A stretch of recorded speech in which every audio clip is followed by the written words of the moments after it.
Hi, if you're reading this, I ask that you continue. It's been a bit since I finished my first writing on day one, and much has occurred. My father, who my mother told me had traveled into the woods only to find whatever it was that injured me in such a way, had actually already been home for an hour after I woke in the hospital as he was unable to find anything. This obviously brought me a great deal of relief, which prompted me to spend the rest of the day sleeping.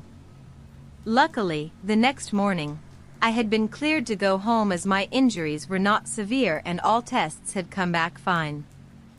After that, things would start to move quite fast, so I will try to include as many details as I can remember. I slowly walked up the porch with the help of my mother, and at the sound of the car doors slamming, my father came rushing out the door with Miley trotting happily behind him. "Connor, I'm so happy you're okay." He squeezed me in a tight, long hug, which squeezed all the air out of my lungs. When he let go, he looked deep into me and smiled, hands firm on my shoulders. "Hey Dad, thanks." I paused and felt my face scrunched up, unable to hold back my thoughts for even a moment. "In the woods, did you see anything?" I asked, looking him square in the eye. "No, I didn't see anything. But I'll be going back out tonight to find whatever did that to you." "Do you remember what it was?" "No. You can't go back out there. Something is really wrong out there." My dad shook his head in disbelief. "What are you talking about, Connor? What on earth was it?" "I don't know. It was evil. Just, please don't go back." I shivered thinking of the wolf and its appearance in my dream. Dad gaped for a moment longer before nodding his head and shuffling me inside. "Absolutely, if it makes you feel better I won't go back, but neither are you," he said sternly and watched as I walked into my room and rested my hand on the door. "Yeah, trust me, that's not happening," I said as I locked myself away from them. Stepping into my room, I felt an eerie presence following the contents of my dream, but found myself unable to resist the warm blankets on my messy bed. I stared at the ceiling, ignoring the tornado that seemed to have gone through my room before I arrived. For half an hour, I sat and waited for a clear thought to enter my mind, but my head was cloudy with a fog that mirrored the light outside. For a moment, I began to feel at peace until a dreaded whisper came to me. "Huck Pure." I jumped out of bed and looked around with wide eyes. "Who the hell said that? Where are you?" I whispered, feeling for some reason it was necessary not to alert my parents. "Huck Pure." Again, the rasp came, and I looked at the floor. It was coming from beneath the bed. Slowly, I leaned down, preparing for what I was about to come face to face with. Ducking down at once, I saw nothing. For a moment, I looked under the mess that was my bed and felt a great relief until I brought my head up slightly and a flash of terror shot through me. Throwing myself back, I struggled to gain a semblance of control over my limbs.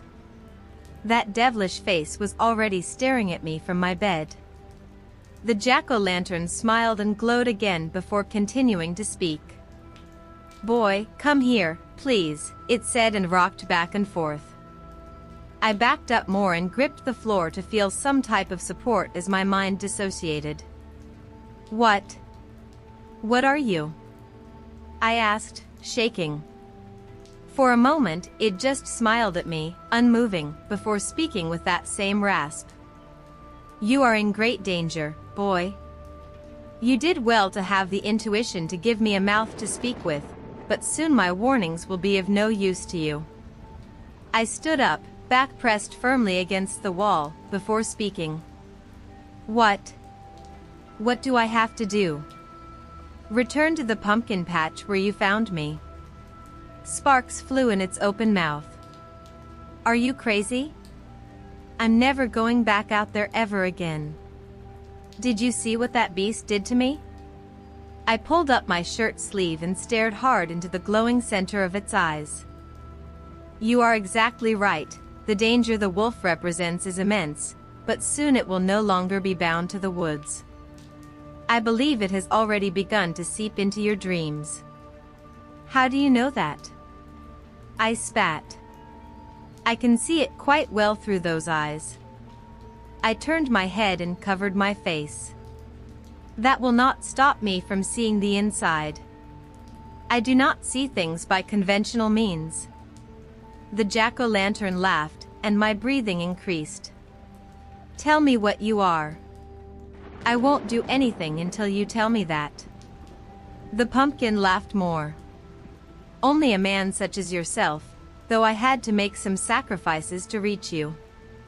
I started to ask what that meant but stopped, not desiring to even probe into such terrible information. So what? Kill the wolf before it becomes too strong? Exactly. I stared in disbelief and felt a gurgle tightening in my stomach. With my dad's rifle then? It's the only way I can think of to kill a thing like that. Boy, any man that found himself face to face with that beast, armed only with a rifle, would be considered very unlucky. Yes, it may be wise to bring it, but I have provided the weapon with which you will kill the wolf. A spark flew and I followed it to an object sitting on the counter of my bedside table, which I had never seen before. A small wooden stick that looked as if it were carved from the oldest tree on earth and ended in a sharp point on the final few inches. This? You're serious? I know it doesn't look like much, but I promise you it is the best chance we have. I shook my head. This is crazy. I'm not doing any of this. I mean, I just got back from the hospital. If you stop now, the only rest you will find is in death, son. My face flushed and I turned to face the wall. This is crazy. I can't do this. I won't do this. And then, as if on cue, a flash of the black wolf exploded in my mind, causing me to fall to the floor, gripping my head. You would be a fool to refuse my warnings, boy. I promise you it will not end well for you. I muffled the screams for the agony exploding in my mind. How do I make it stop? I grit my teeth, the taste of blood was now perceptible in my mouth. You have been marked by the beast. If nothing is done, you will continue this way until you die, where your soul will follow it for the rest of eternity. Kill it now, and I believe you may walk free. I grit my teeth more and the taste of blood spread throughout my palate. My head was spinning with this information, and it took several moments for my mind to regain its balance following the pain. When it finally did, I sat up and looked at the pumpkin with desperation in my eyes. Tonight you will return to the pumpkin patch armed with the staff and your father's rifle. There you will end the wolf and free yourself of the suffering. A cold sweat rolled down my forehead, and I nodded with that same desperation. I'll do it. I'll do anything. And so time passed. Several times the pain in my head returned, which caused me to go into a fit. However, luckily, none were as severe as the first. I spoke to my parents on and off throughout the day to hide the grave task I would have to undergo later. My scars, which I received from the wolf, ached and burned randomly, causing my skin to crawl. After a day of paranoia and anticipation, the sun finally began to set, and so did my preparations. While my father went on his evening walk, I snuck into his room and easily bypassed the code to his hunting rack, acquiring his rifle and spare ammo for it. Bringing it into my room, I put on my thickest clothes and packed the 2 weapons the jack-o'-lantern informed me I would need. Once it became dark, I looked around and made sure my parents had gone to their room for sleep. Casting a final look at my room, I noticed the jack-o'-lantern was no longer sitting on the bed, which prompted me to run back and look for it. Down here, it whispered from my backpack. I looked down, and from the slight opening I could see that smile staring right at me. How did you get in there? I ask myself that every day. I shook my head at this cryptic answer and walked forward in silence. Grabbing the door, I opened it slowly and barely made a sound until something started pushing my leg aggressively. Looking down in a panic, I saw Miley looking up at me wildly as if she knew exactly what I was doing. Down, girl, stop, I whispered and shook my leg, but she did not cease. I opened the door more to continue out, and at the first opportunity, she bolted from the house, turning to look me defiantly in the eyes. I can't bring you with me, I said sternly after I closed the front door. Her gaze did not waver, and in my mind I felt something release. She's been with me in this since the beginning, and I suppose she will see the end. Taking a few stiff steps forward, Miley jumped with excitement at me, complying, and followed happily into the dark. I wondered if she knew what she was getting into, but after her last encounter in the woods, I imagined it was impossible she didn't. Reaching the tree line, I looked back at my house for one last time and wondered if it would be the last.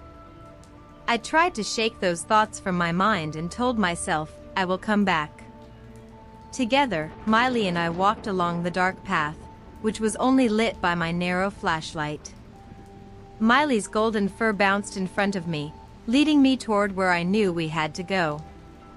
There was silence for a long while until a dull crunching sound was heard from inside my bag where the jack-o'-lantern rested. Unzipping the bag, I was shocked to see the state of the pumpkin deteriorating rapidly. What's happening to you? I asked in a whisper. A faint crackling sound and a spark came from the mouth of the rotting pumpkin before it spoke. Don't worry, boy.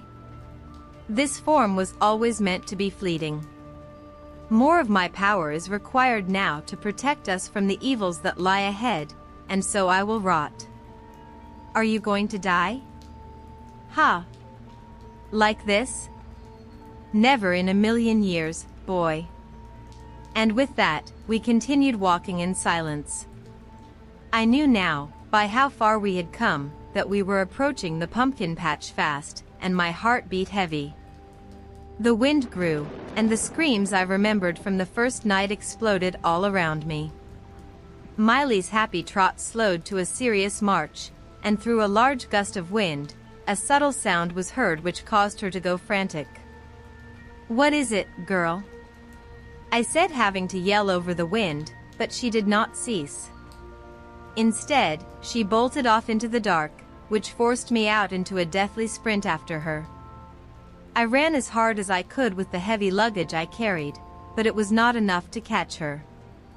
Instead, after only a moment, I tripped over a large branch and fell face first, sending my flashlight flying into the distance.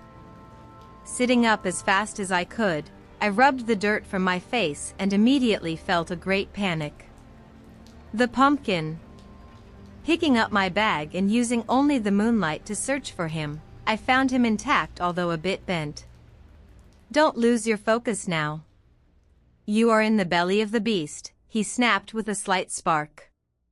Very slowly, I made my way toward my flashlight and picked it up.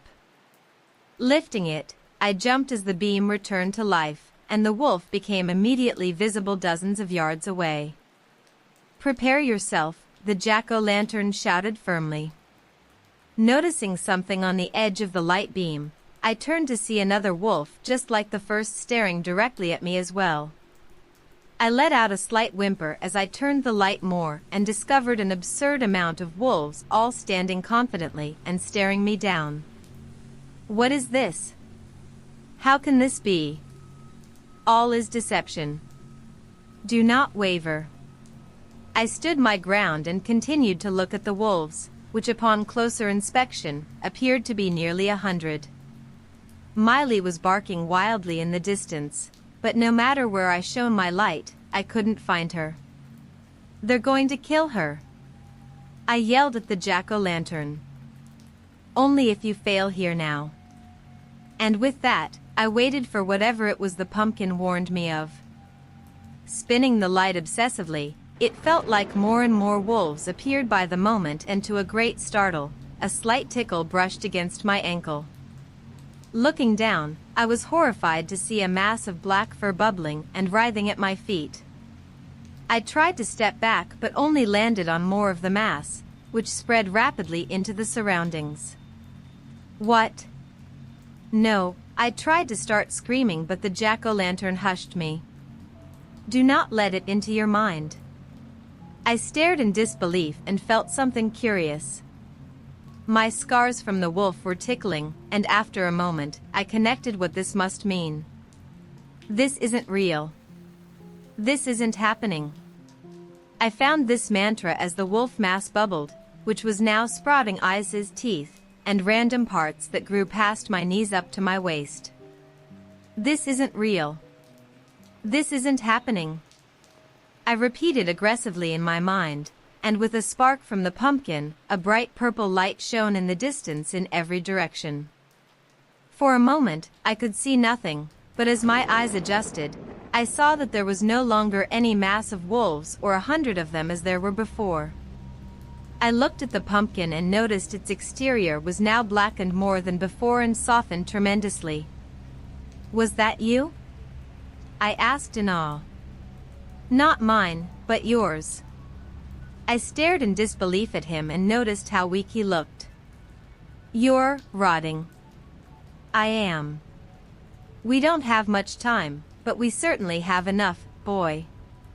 I nodded my head and continued forward until I heard Miley's barking nearby.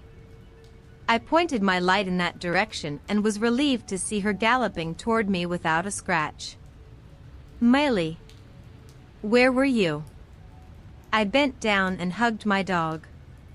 She had to be brave to survive that. You will find she is marked as well. My eyes grew wide, and I checked her fur to find that sure enough under that mass of hair, there was a healing cut. So she's been dealing with the same visions I have? Indeed. I shook my head and hugged Miley tighter. Oh, I'm so sorry, Miley. You've been so strong. She let out a small whimper, and I turned, directing the light with me as I did. Barely 5 yards away, the now lone black wolf stood and glared at us with hatred. It growled and began walking forward until the jack-o'-lantern yelled louder than I had ever heard him. Back, foul beast. Away from this world where you don't belong. And with that, the wolf jumped forward but only managed to hit a transparent purple wall with force. Draw your weapon, boy. Use it well.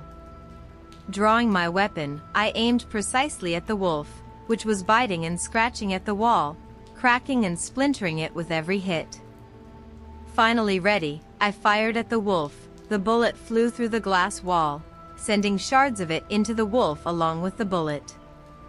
The beast fell back, landing on its back, swiping the air. Pay attention, Connor, your bullets will do little to damage this monster, but the shards of this spiritual energy will. Fire through the glass. I didn't question any of this and continued to fire around the wolf and into the glass. Shards rained down on the wolf and it screamed in agony. I looked at the jack-o'-lantern and yelled. What now? He's hurt. What do we do? He will reveal his true form to us. Take the staff I presented to you and stab with your heart. Picking up the small wooden stick at home made me feel weak and afraid, but now it gave me a confidence I doubt I ever felt. The wolf continued its struggle and began to emit what looked like dark smoke, which wrapped and twisted around its body. As the smoke began to turn into something tangible, I knew what the pumpkin meant by its true form. The beast, which had before been a wolf, now loomed high into the sky as if it weighed less than air, extending its large arms and screaming into the night with a horrible shrill tone. Jumping forward, Miley barked and howled at the beast and refused to stop when I pleaded for her to stop. After the dark smoke, which now made the beast's body, stopped swirling and formed a solid dark mass, It lunged down against Miley as if it propelled itself from an invisible wall in the sky. Coming down like a rocket, Miley held her ground and jumped to lock her jaw around the thing's legs as it tried to swipe the staff from my hands. In doing this, the beast was thrown completely off course and crashed into a nearby bush. "Miley!" I yelled and ran forward, not failing to recognize the monster would have ripped my hand clean off if not for her intervention. Diving into the bush, I found Miley tearing away at the massive thing whose eyes bulged and rolled in its skull, appearing not to know where it was. The parts where Miley bit into would evaporate and float away in the same black smoke as before. "You must hurry, boy. Once he acclimates to this form, you will have little opportunity." I swallowed the pumpkin's message and ran forward, lifting the staff above my head. To this, the beast's eyes locked onto the weapon and it let out that same inhuman scream, pushing Miley and me back. After this, it shot upward and began bouncing through the trees with the same smoky haze behind it. How do I hit him? I can't reach him. I yelled to the pumpkin, keeping my eyes fixed on the monster. You must focus, Connor. There will be things I will be unable to explain to you. A great rage filled my head at hearing this, and I foolishly looked down at the pumpkin, which was now so far into the stage of rot I could barely believe he still spoke to me. In the moment I did, the beast came down in a flash, swinging its large hand back to knock the staff from my hand, but strangely, although my eyes were not fixed on the beast, I knew its every move. Just as it brought its hand forward, I sent mine out, stabbing the staff into it. The scream it let out now filled every sensory outlet I had, causing me to fall back and struggle not to lose consciousness.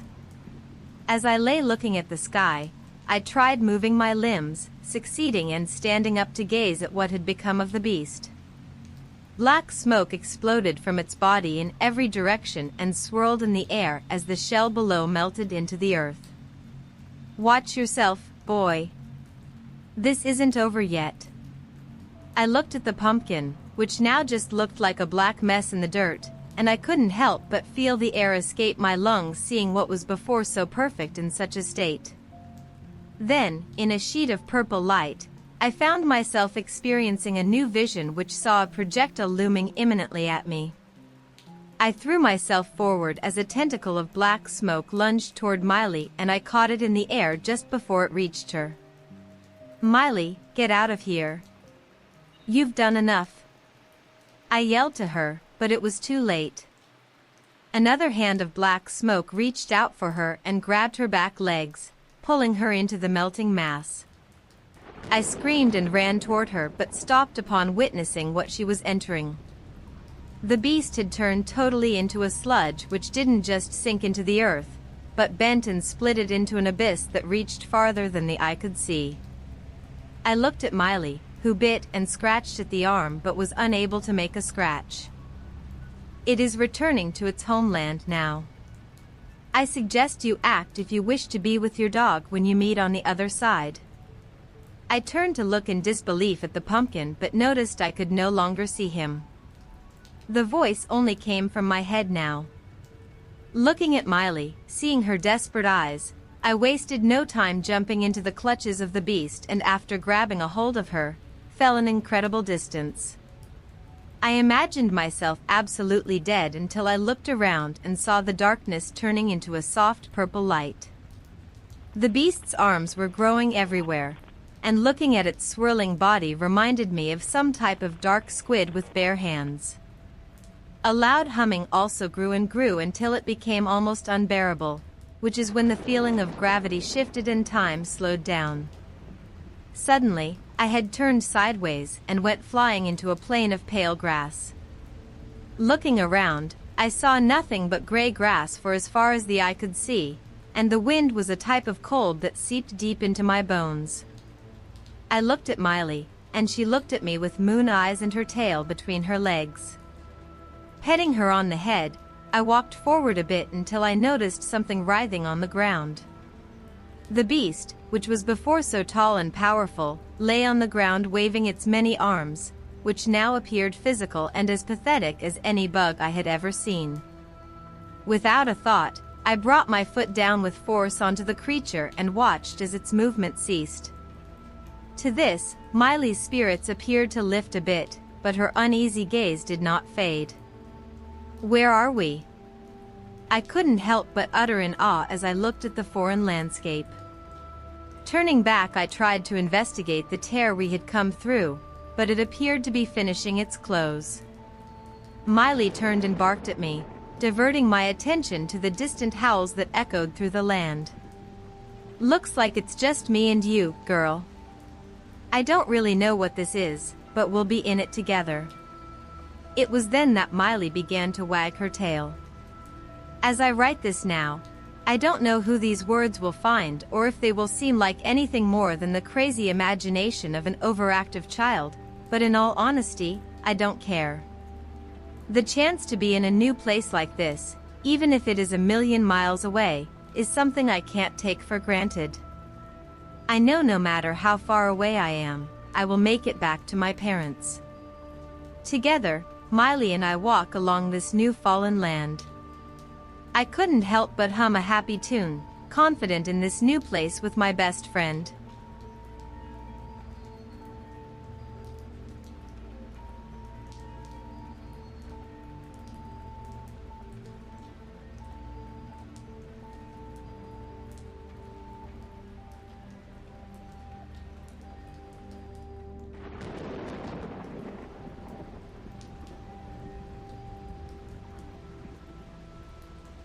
I can still remember how the steam pulsed with a steady rhythm from beneath the frozen leaves. As a child, I had a place I went to on frosty winter mornings. A clearing that never seemed to suffer under the cruel frosts of East Tennessee. The clearing was deep in the woods, far enough from civilization that the sound of tires on asphalt faded into absolute silence. Living so close to the interstate, even in a town as small as mine, made moments of peace a rare commodity. Everywhere I went, I could hear the distant ribbon of passing cars, rumbling toward faraway places. I treasured that clearing. The pristine silence there was so sharp and thin that I felt even a single sigh might make it shatter. It had been a balm for my soul, and its warmth an ointment for my aching limbs after long days at school. It was in 7th grade when the cracks began to show. It all started with the disappearance of Heinrich Einsam. Heinrich was an exchange student from Germany, a chubby boy with velvety blonde hair and eyes the color of emeralds. I knew him, but barely. He had been in town for a couple of weeks. In that time, that boy with the shifting gaze and messy hair had not yet made eye contact with me or anyone else. I could recognize what it was, an attempt to become invisible. To shrink so much that the hungry, gluttonous egos of the adults-to-be might overlook him. The problem with shrinking before others is that any trace of your person that remains visible is left entirely at the mercy of others' interpretation. The stories began almost immediately. The stiffness of his lips and the constant pale tone of his skin were twisted by rumors into some latent sign of evil. Heinrich's uncle worked for the Department of Transportation, specifically in roadkill removal. The kids at school shouted accusations at him, calling him strangely terrible names like Rotten Mouth or Street Eater. None of us were too surprised to hear he had gone missing. We thought he had probably run away. The search was exhaustive. We all combed from the Walmart in the center of town, widening the radius to cover nearly 10 kilometers of forest. I was surprised, at the end of that day, to find myself in the unusually warm clearing. The heat of the summer afternoon was shrinking as the sun sank in the west. The warm air rose from among the leaves, caressing every part of me, pushing the cool evening winds out of my bones. The only trace of him was a piece of his scalp snagged on a tree branch behind his uncle's house. In the end, they arrested the uncle, but I had the feeling that no one felt very convinced. as if it were something they did just to be able to say they had done something. I'm a bit ashamed to say I never thought much about him again after his disappearance. I went on with my life as if nothing had happened because, from my perspective, nothing really had. Heinrich had remained something distant, a rarity only observed. I never truly got to know him and, therefore, never came to feel any affection. I was 23 when I remembered he existed. Upon returning from college to visit my parents, I found the same shrunken tables I had left behind. It seemed that every year gave cause for one less chair, whether due to death, enmity, or simple logistical problems. It hurt in a way that settles just beneath the surface. An agony of almost imperceptible and constant loss that poisoned the air. When the typical and heated political discussion arose, I excused myself from the situation. Not for lack of interest, but because I felt that any ideological victory that could be obtained would not be worth the possibility of another empty chair. The forest was as silent as a grave as I walked among fallen logs. A small family of deer crossed my path. I remember wondering what life would be like through their eyes. Many people consider animals to be basic creatures lacking real feelings, but I know that is not the case. Several years earlier, when I left for college, I was driving through rural roads. Excitement and possibilities danced in my head, until the rhythm of joy stopped dead. I saw a young fox lying near the median. There were no visible signs of injury, but it was obvious it was dead. Its mother and siblings surrounded it, giving it gentle nudges with their snouts, and I could hear through my open window their soft whimpers. It was as if I had found myself in the middle of a disastrously heartbreaking Disney movie. I don't know if animals feel the same as you or I, but I know without a doubt that they mourn just as we do. I followed the deer at a distance, thinking about my own family and the family of foxes. I was so lost in my wandering grief that I didn't even realize when we entered the clearing. It was the same as always, the trees swaying, moving their heavy branches from side to side. The wind carried a sweet, warm air to the tree line that seemed to wrap around every inch of my body. The change in temperature was so sudden that I gave a small jump of surprise. A torrent of memories unleashed in my mind, coming here to cry after Sadie rejected my invitation to the dance, bringing my first girlfriend, Heather, to experience the warmth and tranquility of this place. I was ripped from my memories by a sudden cacophony of panicked deer calls. I couldn't have stopped looking for more than a couple of seconds. The deer had disappeared from the clearing, and the sound of their desperate screams now emanated from beneath the leaf-covered ground. I don't know if it was because of the state of my own family, or just a streak of naivety that impelled me to investigate. The idea of not intervening didn't even cross my mind. It seemed obvious that I should help.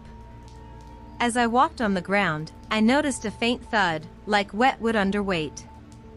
The deer fell silent under the rumble of my heavy boots until there was no sound at all. I knelt, brushed aside the half-decomposed leaves, and revealed a wooden surface just as deteriorated. I don't know what happened to me. Maybe it was the desperation to help the deer, or a reckless abandonment born of despair. Maybe something as simple as the call of the void. I jumped. Once. Twice. And on the third time, the boards gave way. It's never easy to know how long you were falling. Every moment stretches, your mind races uselessly at full speed looking for how to avoid damage. I hit lumpy and sharp ground, a great crash echoing around me. The smell hit me first, 1,000 years of rot covered by a thick varnish of freshly baked bread. My eyes adjusted slowly to the dim light. The hole I had fallen through was the only window. I was in a pit. The size was impossible to discern in the crushing darkness, but the shape was easily guessed by the angle of the walls. When I could finally see my fingers, I felt a horror of panic boil in my entire being. The floor here was composed entirely of bones. Discarded femurs and ribs, intertwined until they reached a point resembling stability. I stood up slowly, walking carefully on the shifting ground. A loose vertebra made my feet fly and I braced for the pain as my face plummeted toward the jagged surface. Instead of hard bone, I was met by the warmth of living tissue. Fresh, wet blood covered my cheek as I pulled away from the corpse of the buck I had seen. I crawled against the wall, struggling to stay upright as the bones slid effortlessly over one another. My knuckles bumped against discarded skulls and hooves as I slipped almost comically in the pestilential darkness. I stared with pure terror upon hearing a clinking rumble from deep within the pile of rot, a herald of unknown things sliding through a sea of death. The wave closed the space between us, gliding in seconds through 5 meters of an almost solid matrix of bones. It stopped at my feet, and for a moment everything was still.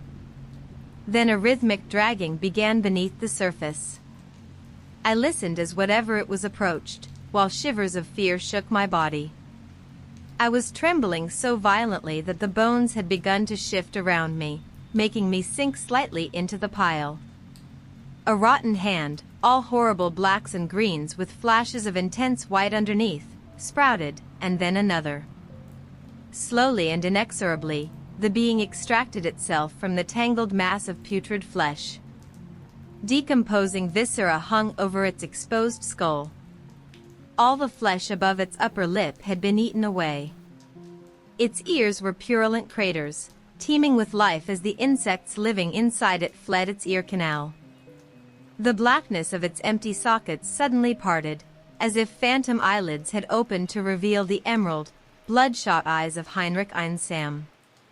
Heinrich finished pulling his torso out of the pile. I desperately wished my body would stop trembling. I wanted to disappear, to become as invisible as possible.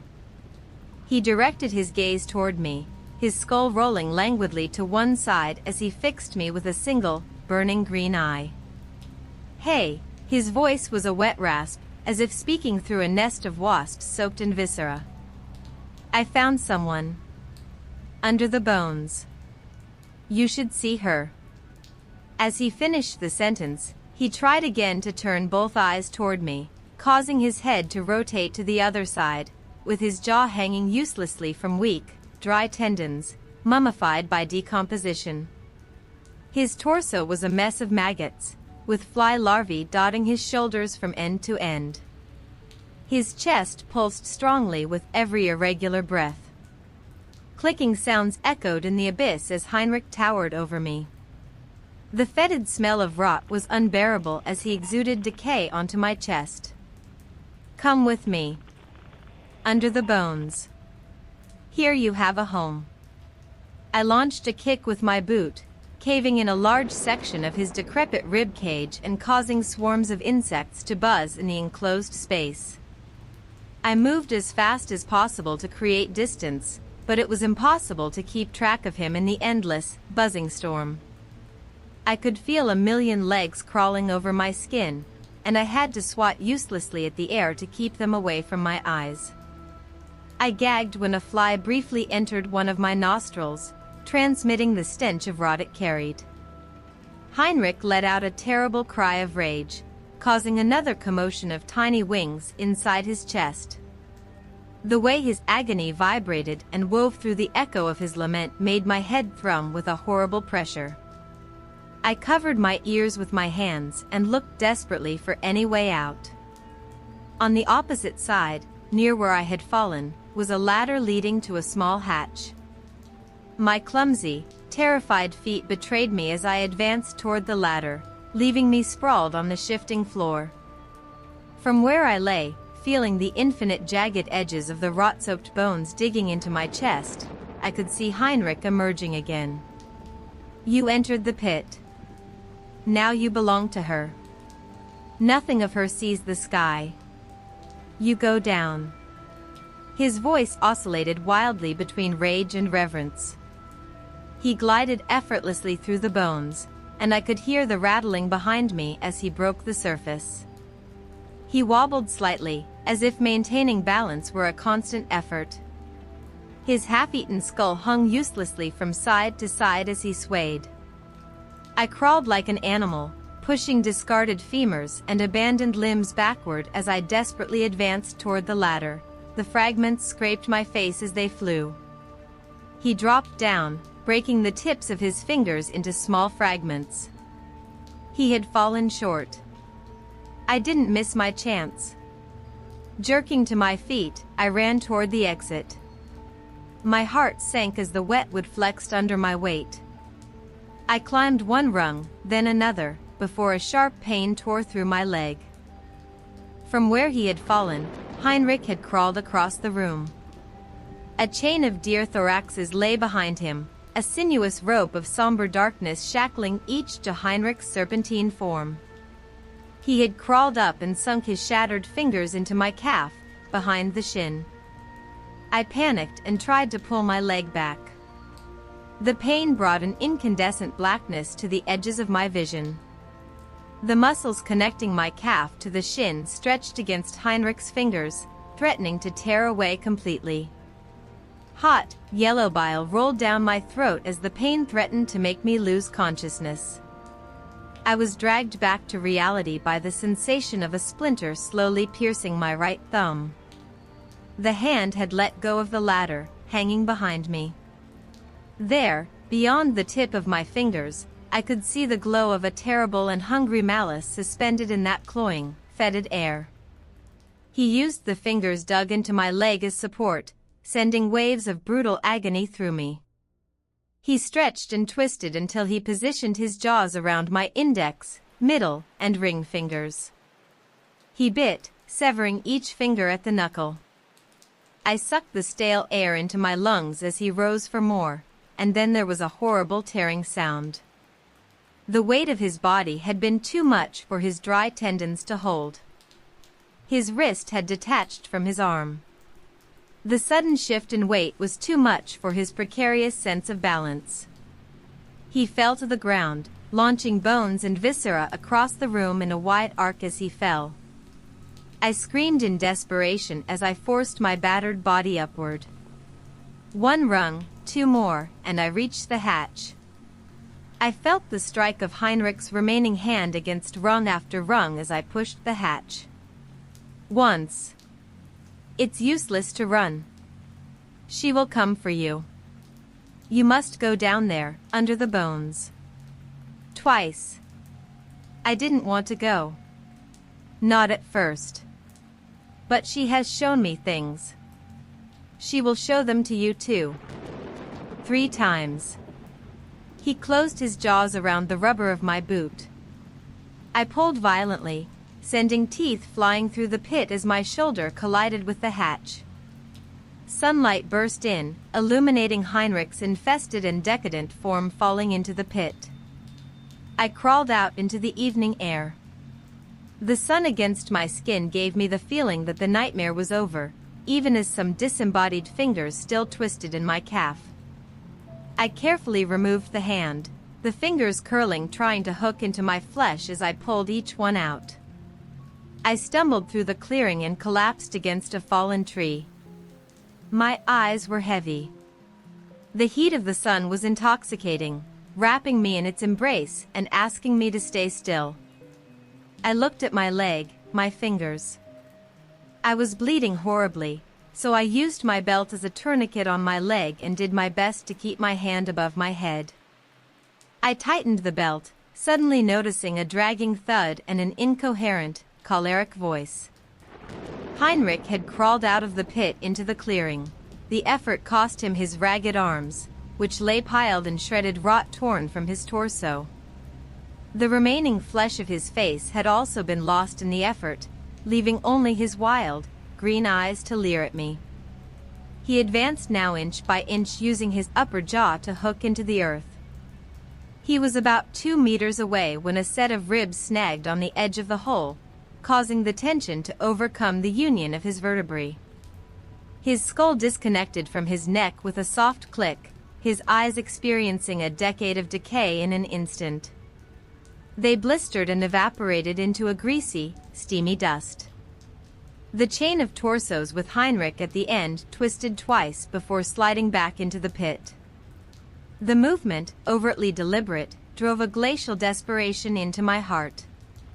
I began to crawl away, looking back only once upon hearing the heavy, irregular breathing of a dying animal. The strike of a bug-eaten paw drew my gaze back to the edge of the pit. Claws longer than my ring finger protruded from gangrenous, fleshy stumps. Round, furry ears barely peeked over the edge. The sound of splintering wood and the sight of that monstrous paw slipping over the edge were enough to make me sob as I crawled home. A neighbor found me a few kilometers from the road. I was covered in bites and pecks, some suffered in the pit and others on the way home. Dad was hysterical at the hospital, but Mom was there for me. She always had a way of setting herself aside when I needed her. Even as she stroked my bandaged hand and caressed my cheek, I could see in her eyes how much she wanted to burst into tears, the funeral wail of her heart desperately straining the corners of her mouth. Finally, when I could speak again, I told my story. You can guess how it went. It took weeks of pleading before they even bothered to check the pit. When the sheriff finally got there, he found Heinrich's battered skull sitting on the edge of an abyss. The empty pit measured 9 meters wide and more than 18 deep. They filled it in before I got out of the hospital, but he showed me photos once. What I couldn't help but notice in those photos, beyond how infinite the darkness seemed to become, was how the hole veered off at the bottom. I can't help but shudder at the thought that something massive dug its way out of the deer pit. Sometimes, late at night, the rumble of passing cars begins to sound familiar in a way that makes my heart shrink.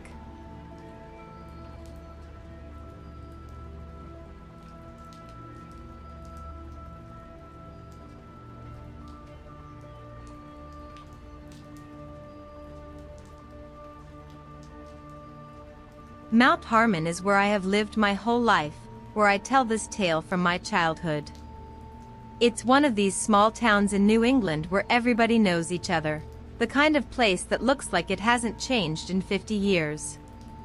The biggest attraction is the gas station, where most people buy their groceries as well as gossip about the residents. You get the idea, there's not much going on here. Anyways, it was really weird when a new neighbor showed up. Not a person, mind you, an entire house. It just showed up out of nowhere. Mrs. Danforth was the first one to notice, naturally, as it was suddenly right next door to her. She called Sheriff Franklin, and once people saw the sheriff heading over towards her road, everybody knew something was going on up there. Vinny, my older brother, was the one who told me about it. Ricky, Franklin just rolled up the Danforth Road, you want to come check it out? I did. It beat whatever mind-numbing thing I had been doing. We grabbed our bikes and made our way up the hill. My brother and I figured one of the Danforths had died, they were quite old. Hey, where did that come from? I nearly crashed into Vinny as he braked abruptly, seeing the house that had never been there before. We both sat with our mouths hanging open. The sheriff's cruiser was parked on the other side of the road. The Danforths stood talking with him on their porch, all three peering at the new house in fear. It was large, 3 stories, with a long curved driveway that led to a barn beside it. Despite being a new structure, the house itself looked like it had been sitting there for about 200 years. The paint was deteriorating, the porch sagged, and the upstairs windows looked like they were cracked. We watched the sheriff go timidly up to the end of the driveway, ducking low and trying to look through the windows. By now, more people had joined us, at what seemed like a safe distance from it. Other kids from the middle school gathered around us where we had parked. A few speculated on what the house could be. It's a ghost house, no doubt, Donnie Marin said, his confidence selling his theory to a few other onlookers who nodded in agreement. Nah, it can't be a ghost house. It's solid, plain to see as you and I. Tim Desmond pitched his opinion in. Yeah, well, then how did it get here? Donnie asked, folding his arms and wrinkling his nose at Tim. They glared at each other. Maybe it was invisible. Tim finally retaliated, folding his arms as well. That's stupid. Then somebody would have crashed into it. Their debate got rather heated. It seemed that no one really knew what to do about it. Franklin had Deputy Rivas bring down caution tape and roadblocks. It wasn't reassuring to see the way they kept a close watch on the house the whole time, neither daring to put the tape on the structure. They closed down the entire road instead, keeping everyone from getting near it. Not that anyone dared to. A town meeting was scheduled to decide how to proceed. For the first time in my life, I wished I was allowed to attend, opting to listen crouched down by the windows instead. We weren't the only kids who had made their way to hear the outcome. Donnie and Tim were there, along with about half of our middle school. The meeting was long. It involved a lot of shouting, caused tension between families, and in the process, gave all us middle schoolers reason to pick on each other for where our families aligned themselves. It was a thrilling thing to be spying on, in other words. They ended up forming two sides, one that thought the house should be demolished, while the other half said it should be left alone. There were various reasonings for either side. I was curious how our parents would vote, not hearing their voices arguing along with the rest. As people started to make their way to the doors, we all fled, trying to act like we had all been playing pickup ball. Grim-faced parents called on us to go home. So, how are you going to vote, Pop? Vinny couldn't wait any longer when we crossed the front threshold, badgering my father before he had slipped his shoes off. He looked at Vinny and I and simply pointed upstairs. This was his way of letting us know he would be talking to our mother in private. We ran up the steps, both shoving each other for the best spot at the top of the stairs to hear down into the living room. As usual, Vinny won and cupped his ear. I found myself holding my breath, eager to hear what my father had to say. It would probably be safer to leave it be. My mother decided to start the conversation after a long spell of silence. How do we know it isn't dangerous keeping it up? The discussion was less exciting than we had hoped, but it ended with my father saying he thought it should be demolished, and if it came to it, he would help take it down. My mother said she wished he wouldn't. We had a quiet dinner that evening. Our parents sent us to bed earlier than usual after. I tapped on Vinny's door when I heard snoring coming from the master bedroom. He let me in, shutting the door quickly. I could already tell he was eager to discuss something. We should go look at it, right now, he whispered excitedly. I wasn't entirely surprised to hear him say this, but my stomach was already filling with butterflies at the prospect. Vin, what if we get caught? I was trying to reason, the argument was shaky, though. We were seasoned veterans at leaving our house at night. Vinny scoffed, pulling his sweatshirt over his head. He started tying his laces. It seemed I had little chance of persuading him not to go. Don't tell me you're going to wuss out? He looked at my nervous posture. I bit my lip. I knew it was a bad idea. I didn't want him to go by himself, though. No, I'll get ready, I said, regretting it immediately. I went back to my room and got dressed, then met Vinny by the back door. We grabbed our bikes out of the yard and pedaled up the hill. Vinny was really eager to get there, going extra fast. I, on the other hand, felt like each pedal was putting me closer to certain death. Once we got to the roadblock, Vinny parked his bike next to it and left me behind, making his way up to the driveway. I glanced up at the house.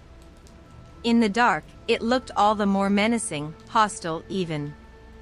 I shuddered, hoping that we wouldn't be staying long.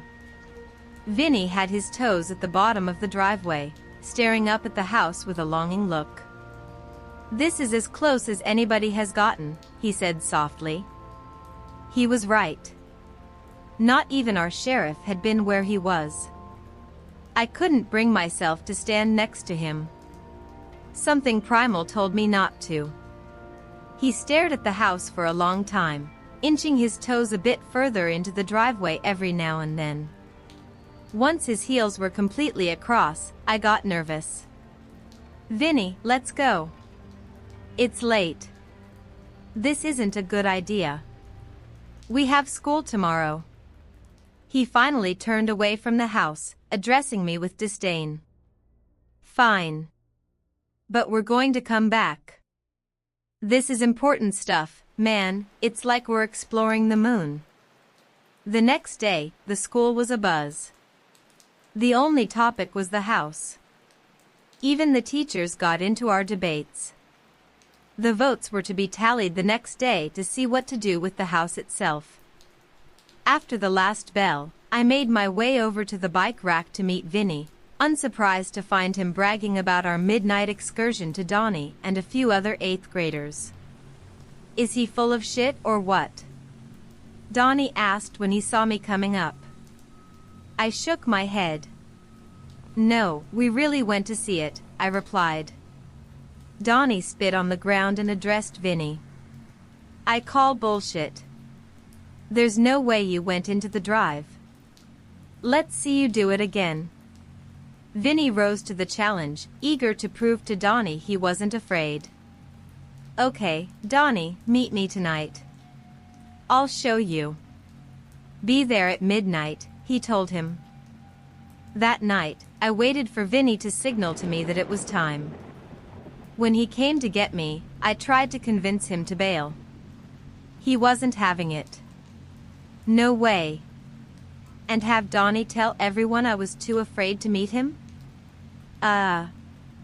Plus, what if they bulldoze it down? Don't you want to be able to say that you were brave enough to go up to it?"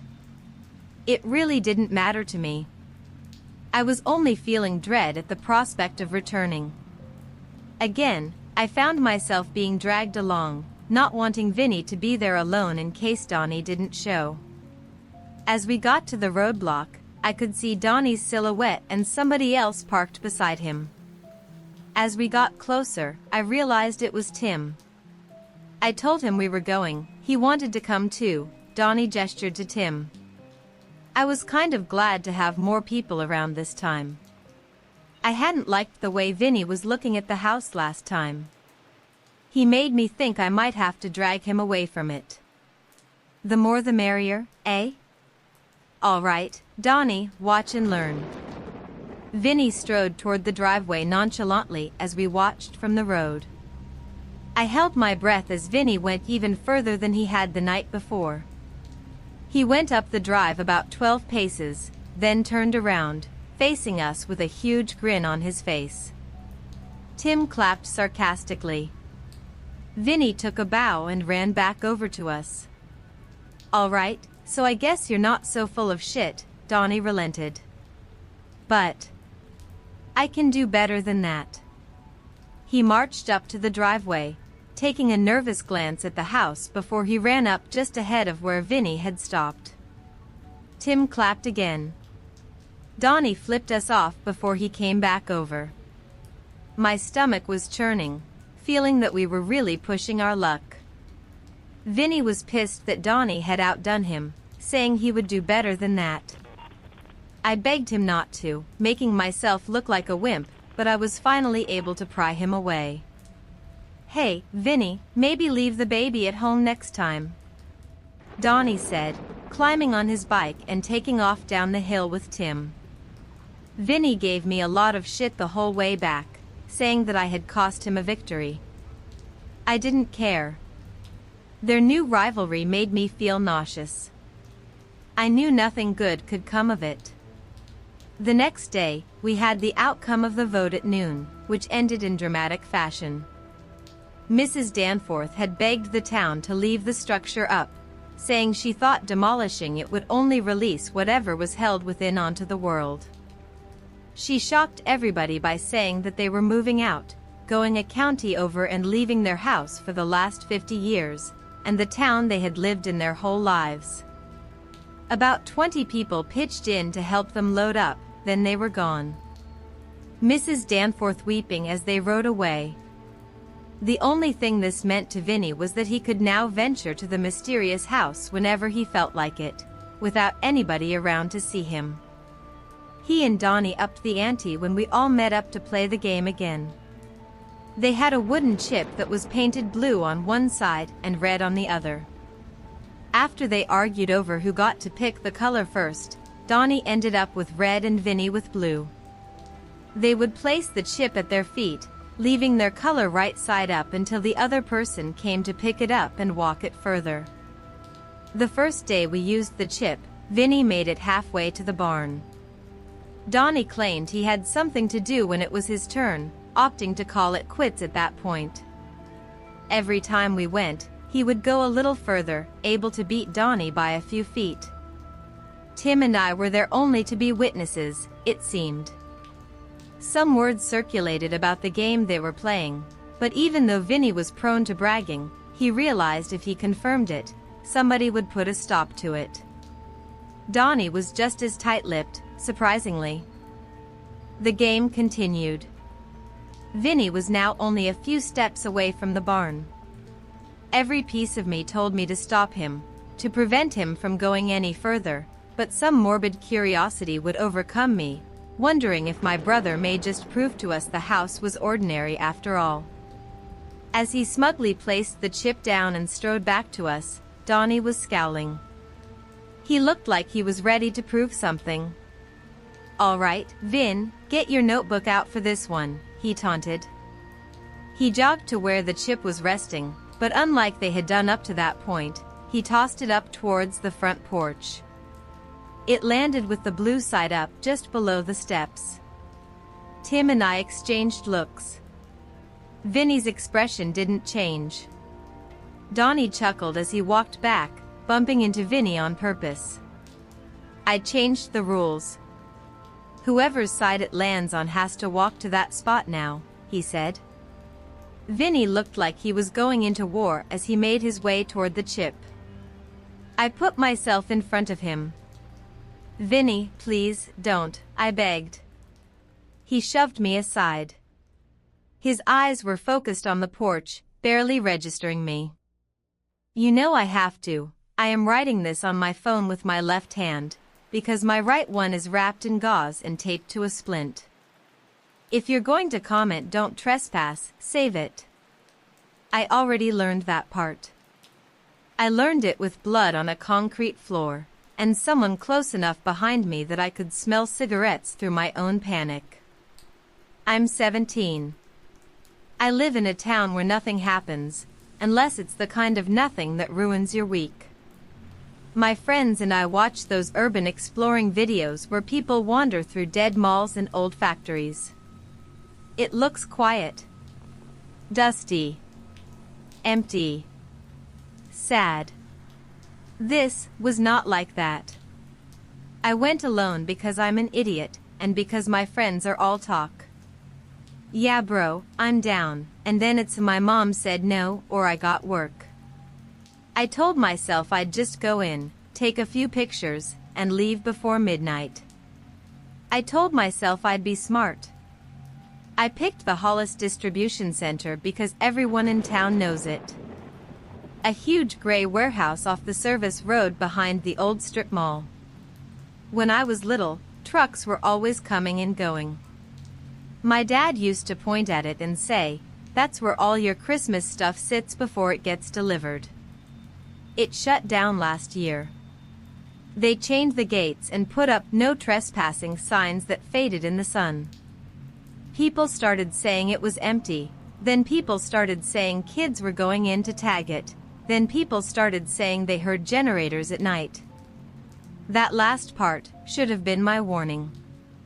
I parked at the back of the strip mall like I was going to the late movie, even though the theater has been closed for years. I took my backpack, my cheap headlamp, a flashlight, and my phone. I wore gloves because of broken glass, and I felt stupid the whole time. Like I was dressing up as someone brave. The service road was cracked and littered with shredded tire pieces. I could see the warehouse over the weeds, a long wall with loading bay doors like sealed mouths. No lights inside. No movement. I found an opening at the far end where the chain link fence had been cut and bent back. Not ripped by a storm. Cut clean, like someone used tools and did it on purpose. My stomach did that quick dip. The part of my brain that still works said go home. Then the other part said it's just other explorers. I slipped through and walked along the wall, keeping my light off. The air smelled like wet cardboard and old oil. Somewhere, a loose metal sign clinked softly in the wind. There was a side door, steel, with a push bar. It had a fresh scrape near the handle, shiny where paint had been rubbed off. I pushed. It opened without resistance. Inside, my phone didn't fade to no service. It just flipped to SOS and then to nothing, like the building swallowed it. I told myself it was the thick concrete and all the metal. Warehouses are dead zones. I've lost signal in my own school stairwell. Still, the timing made my skin prickle. The silence hit right after. Big and flat. The first room was an office area with glass panes and dusty desks. Someone had smashed a window, and the glass had been swept into a neat pile in the corner. Not scattered. Not random. A neat pile, like whoever did it didn't want to step on it. There was a smell in there too. Not mold. Something sharper. Warmed plastic, and a faint tang like exhaust that didn't belong in a room that was supposed to be cold and dead. I moved deeper, past the office, into the main floor. The warehouse opened up like an airplane hangar. Rows of empty shelving reached into the dark. Conveyor belts ran overhead, frozen in mid-motion. Yellow safety lines were painted on the concrete, worn from years of forklifts. My flashlight caught a sign on a pillar about required PPE and forklift traffic. Then, I saw fresh boot prints. Near a side entrance where mud had dried in a streak, there were clear treads. Wide heel. Recent enough that the mud was still darker than the concrete around it. I stopped and listened. Nothing. Then, far off, something clicked. Not the random pop of a settling building. A deliberate click, like a switch. I whispered, "Hello?" Which was the dumbest thing I could have done. It told whoever was in there that I was real, and I was alone. No answer. I kept walking anyway, slower, trying to find the obvious people hang out here spot. Spray paint cans. A mattress. Beer bottles. I found something worse. Near the center of the building, under one of the conveyor lines, there was a folding chair facing a blank wall. Just one chair, centered, like it was placed for a reason. On the floor in front of it were 3 chalk marks in a little triangle, like someone had been measuring distance. On the chair was a cheap set of ear protection. The kind you'd wear around loud machinery. My throat tightened. I backed up without thinking, my heel scraping concrete. From somewhere in the dark, a sound answered my scrape. A soft shuffle. One step. Then stillness. I killed my flashlight and froze. Total dark. I listened so hard my ears hurt. Breathing. My own. Too loud. Then I heard it again. Another step. Closer. I turned my flashlight back on and swung it across the aisles. Nothing. But the feeling changed. The warehouse didn't feel empty anymore. It felt occupied. Like the air had shifted around a body. I started walking back the way I came. Fast, but trying not to run. I passed the office again and aimed for the side door. The door was closed. It had been open. I knew it had. Now it was shut, and the thin gap of light under it was gone. I reached for it, pulled, and the door didn't budge. Locked. My hand went numb around the handle. I tugged harder. Nothing. I put my shoulder into it. Metal rang. Still nothing. That was the moment the fear got simple. Not creepy fear. Survival fear. Someone is in here with me, and they can lock doors. I turned, scanning the office. There was a security desk near the hallway. On the desk was a clipboard with a paper that said visitor log at the top. It looked old, but the pen beside it didn't. The pen was clean, like it had been placed that day.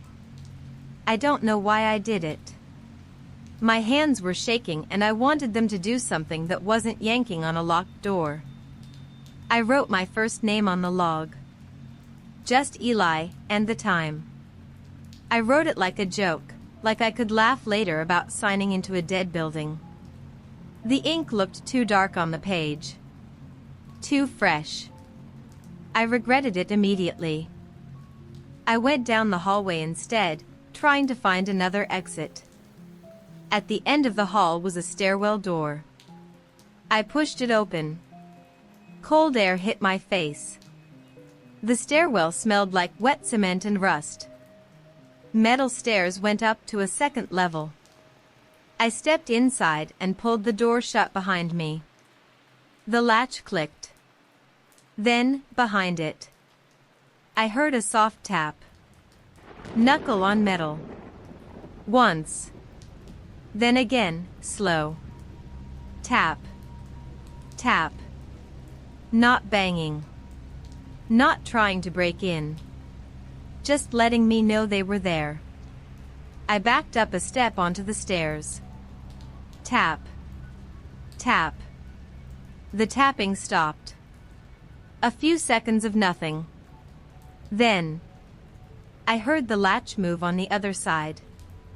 A quiet sliding sound. The door handle turned.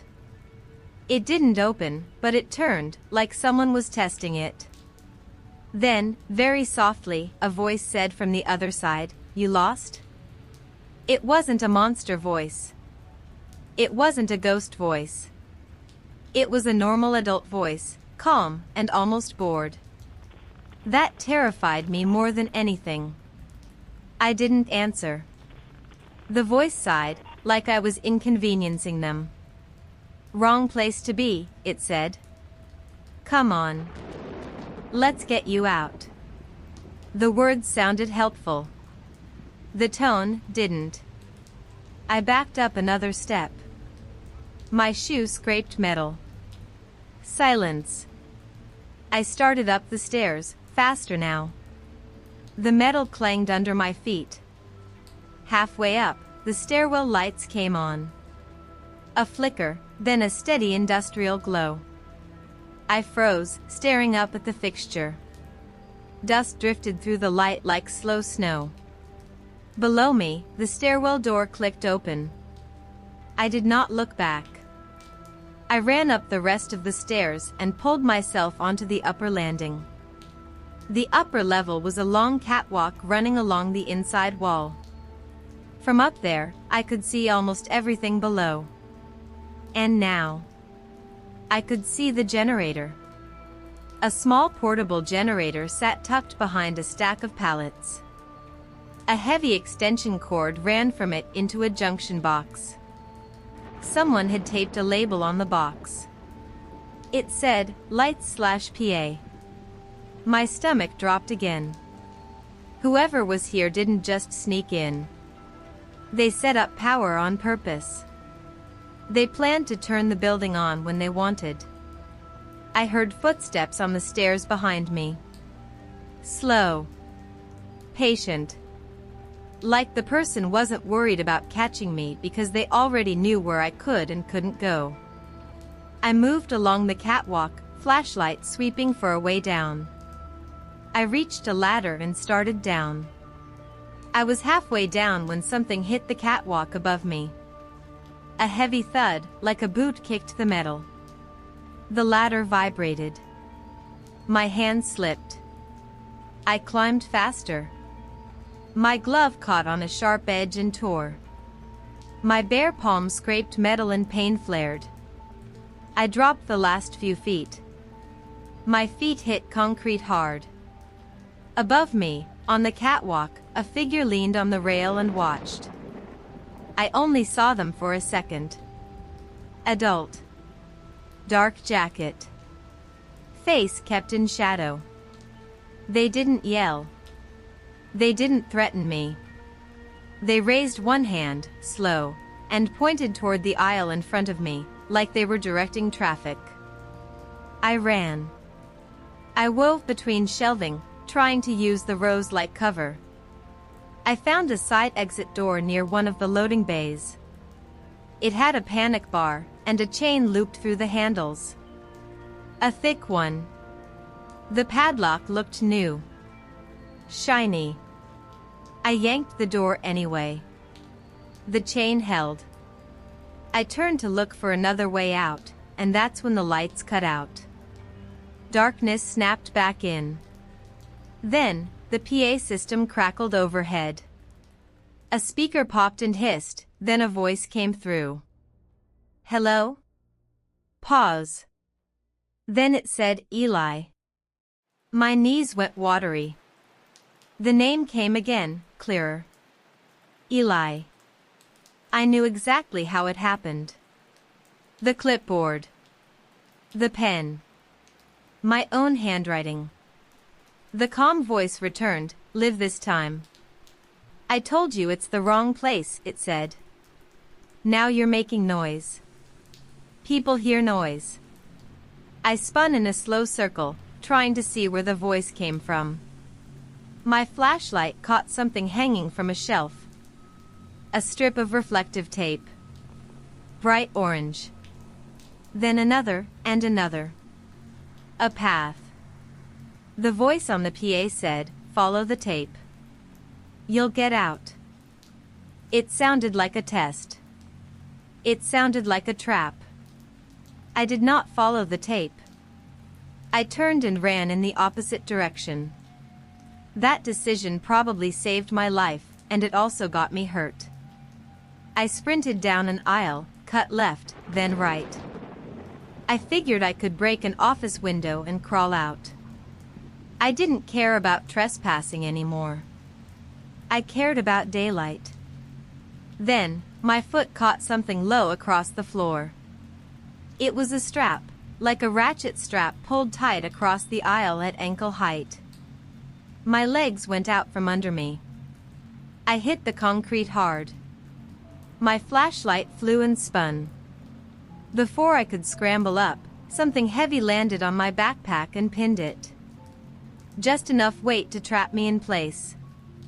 I bucked and twisted, and that's when my right hand slid across something sharp. Pain ripped through my palm. Real, hot pain. Glass. Someone had scattered broken glass right where you'd catch yourself. Above me, the calm voice spoke. Right behind my head. You really should have followed the tape. I couldn't see him. I could only see his shadow stretching across the concrete. He didn't sound excited. He sounded mildly annoyed. I kicked backward. My heel hit something, and the weight on my backpack shifted. That tiny shift was all I needed. I yanked my arm free, crawled out of my backpack, grabbed my flashlight, and ran. Blood ran down my wrist. The PA system crackled again. Now you're bleeding in my building. Like I owed him an apology. I shoved through the office and saw the glass panes. I raised my flashlight and swung. The glass spider-webbed but didn't fall. Safety glass. Of course. Footsteps hit the office threshold behind me. I grabbed a chair and swung it into the glass again. This time, it shattered. Cold air rushed in.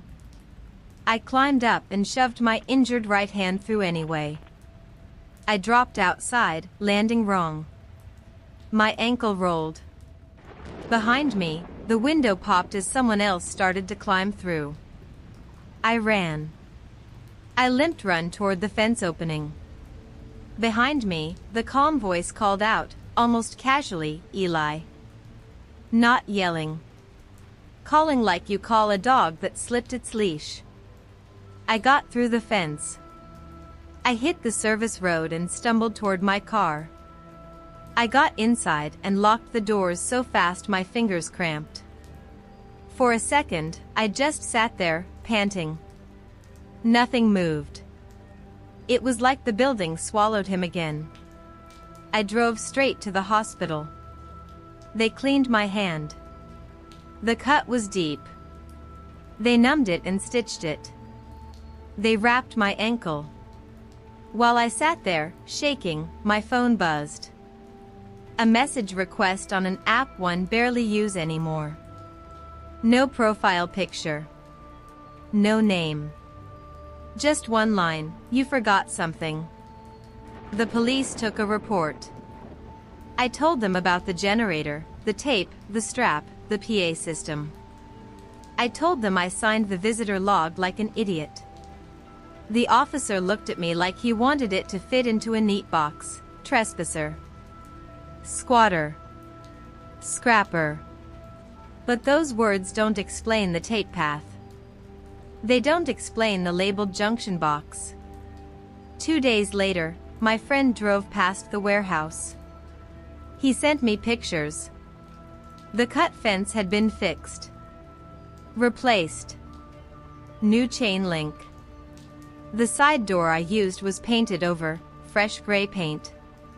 There was also a new camera bubble mounted above the office wing. My friend called the property management number on the new sign. It went to a voicemail box that wasn't set up. Maybe it was just a guy who didn't want kids in his building. I can live with that explanation. What I can't stop thinking about is how fast it all tightened around me. I handed over my name because I wanted to pretend I wasn't scared. And he used it like a leash. So, if you see an abandoned building, listen. If the glass is swept, if the doors lock from the inside, if the lights come on when you didn't touch a thing, leave. And if someone offers to help you out in a voice that's too calm, do not answer. Get out before they learn anything they can repeat back to you, was all he said, continuing on his way. It was nerve-wracking to watch him go. Each step he got closer, we grew more tense.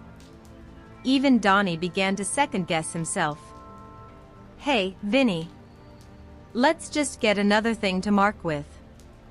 "I think this might be a bad call," he shouted, to no avail. Vinny had let this thrill become an obsession. There was no stopping him. Finally, he was bending down to pick up the chip. He held it high for us to see before he placed it on the top step, blue side up. We left after that, silently processing the last round. Vinny had purposefully called on himself to go up the steps.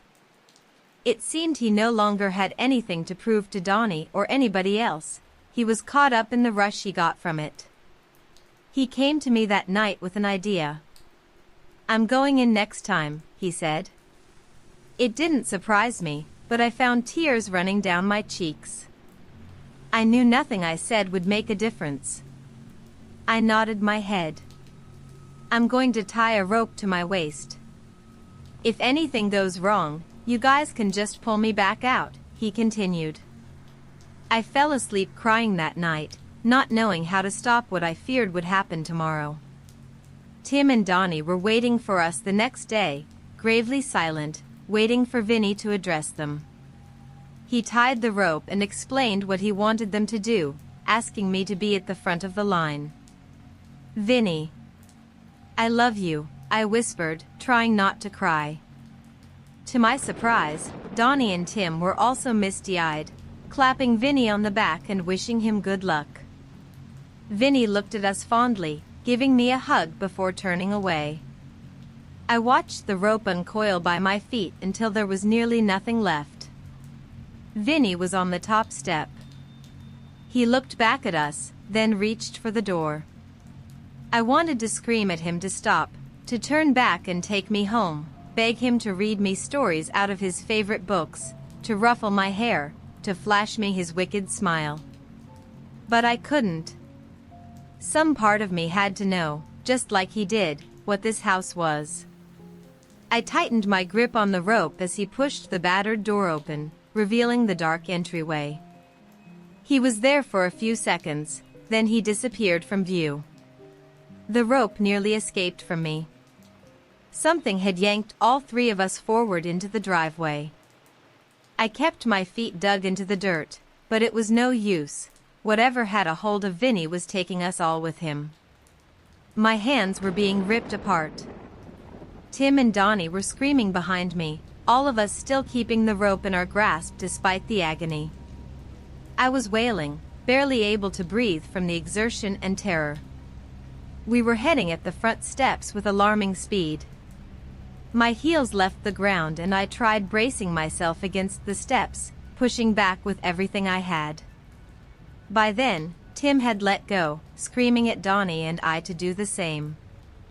I flew upwards, smashing my knees and shins into the splintered wooden steps, being dragged to the doorway. I let out a cry of despair, fear, rage. I let go just before I was pulled through the dark entryway, falling to the porch and rolling to my feet, desperate to catch a glimpse of what was happening inside. I would never get one. The loop that had been tied around Vinny's waist was tossed out at me, the door slamming shut immediately after. In my shock, I lay down, unable to comprehend what had happened. Donnie ran up the steps and pulled me to my feet, taking me down the steps and away from whatever was in that house. The rest is a blur. I made it home. Tim and Donnie had to retell what had happened up there. I was too shocked to speak. I moved into the old Danforth house when I got older. I didn't buy it, it wasn't for sale, but nobody was going to stop me from living there. I spend my nights on the porch, looking into the upstairs window, my brother staring back, surrounded by darkness, not a day older than the last time I saw him.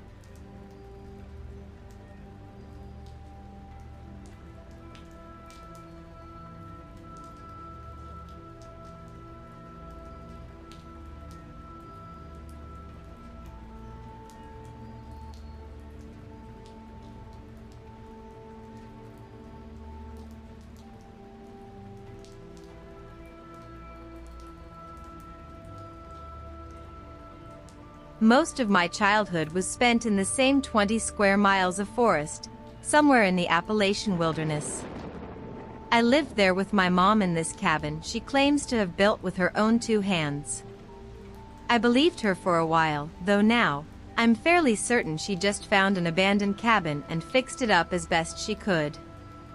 It was so cold in the winter, and the small fires we managed to produce in the fireplace did little to warm the area. Most winter nights were spent with us cuddled under the same blanket. During the summers, the cabin was so humid that you could see the wood sweating.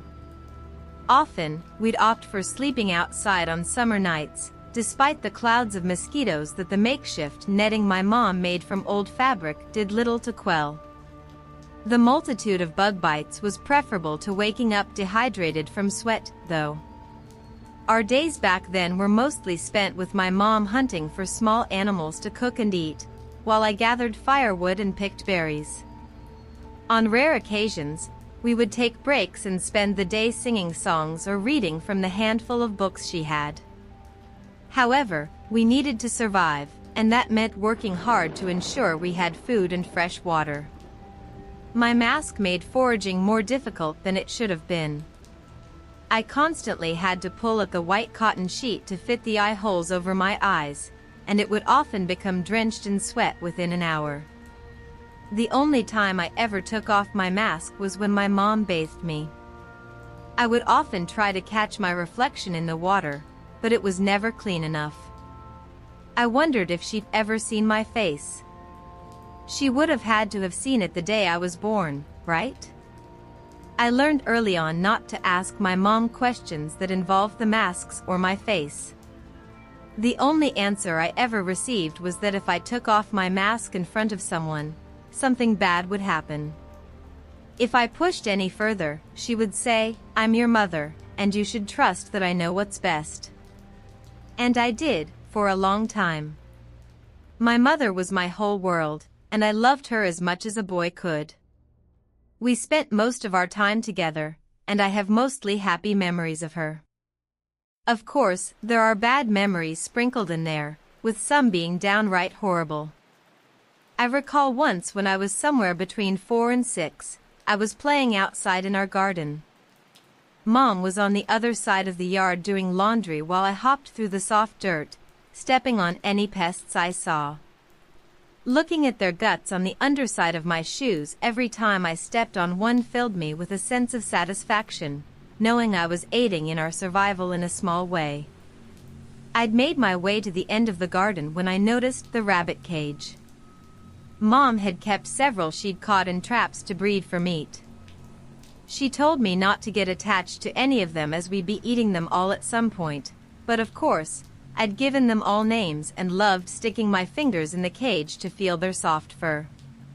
One of the females, whom I'd named Daisy after a character in one of my mom's books, was staring at me. She chewed on whatever vegetation she had in her mouth as I approached. She didn't scurry or hide like all the others in the cage, instead continuing to look me in the eyes. The curious way she watched me made me smile underneath my mask.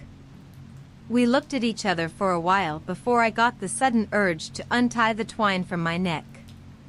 It fell to the ground, and I slowly pulled the mask away from my face. Daisy continued staring as I moved my bare face closer to hers. A warmth fell over me as she stared. The feeling of having someone, even a small-minded creature like a rabbit, see my real face was almost euphoric. The rabbit didn't cower as I thought it might upon seeing my face. The way my mom pushed to keep my face hidden made me think there was something horrible about it. But if there was, Daisy didn't care. She didn't look at me any differently than she might my mom or one of the other rabbits. It made me smile brighter than I ever had. "Nestor," called my mom from around the corner. I struggled to grab my mask from the ground and throw it back on my face, but it was too late. Mom grabbed me by the shoulder while staring at the sky and smacked the back of my head hard enough to make my vision blur. "Put your mask back on right now," she cried.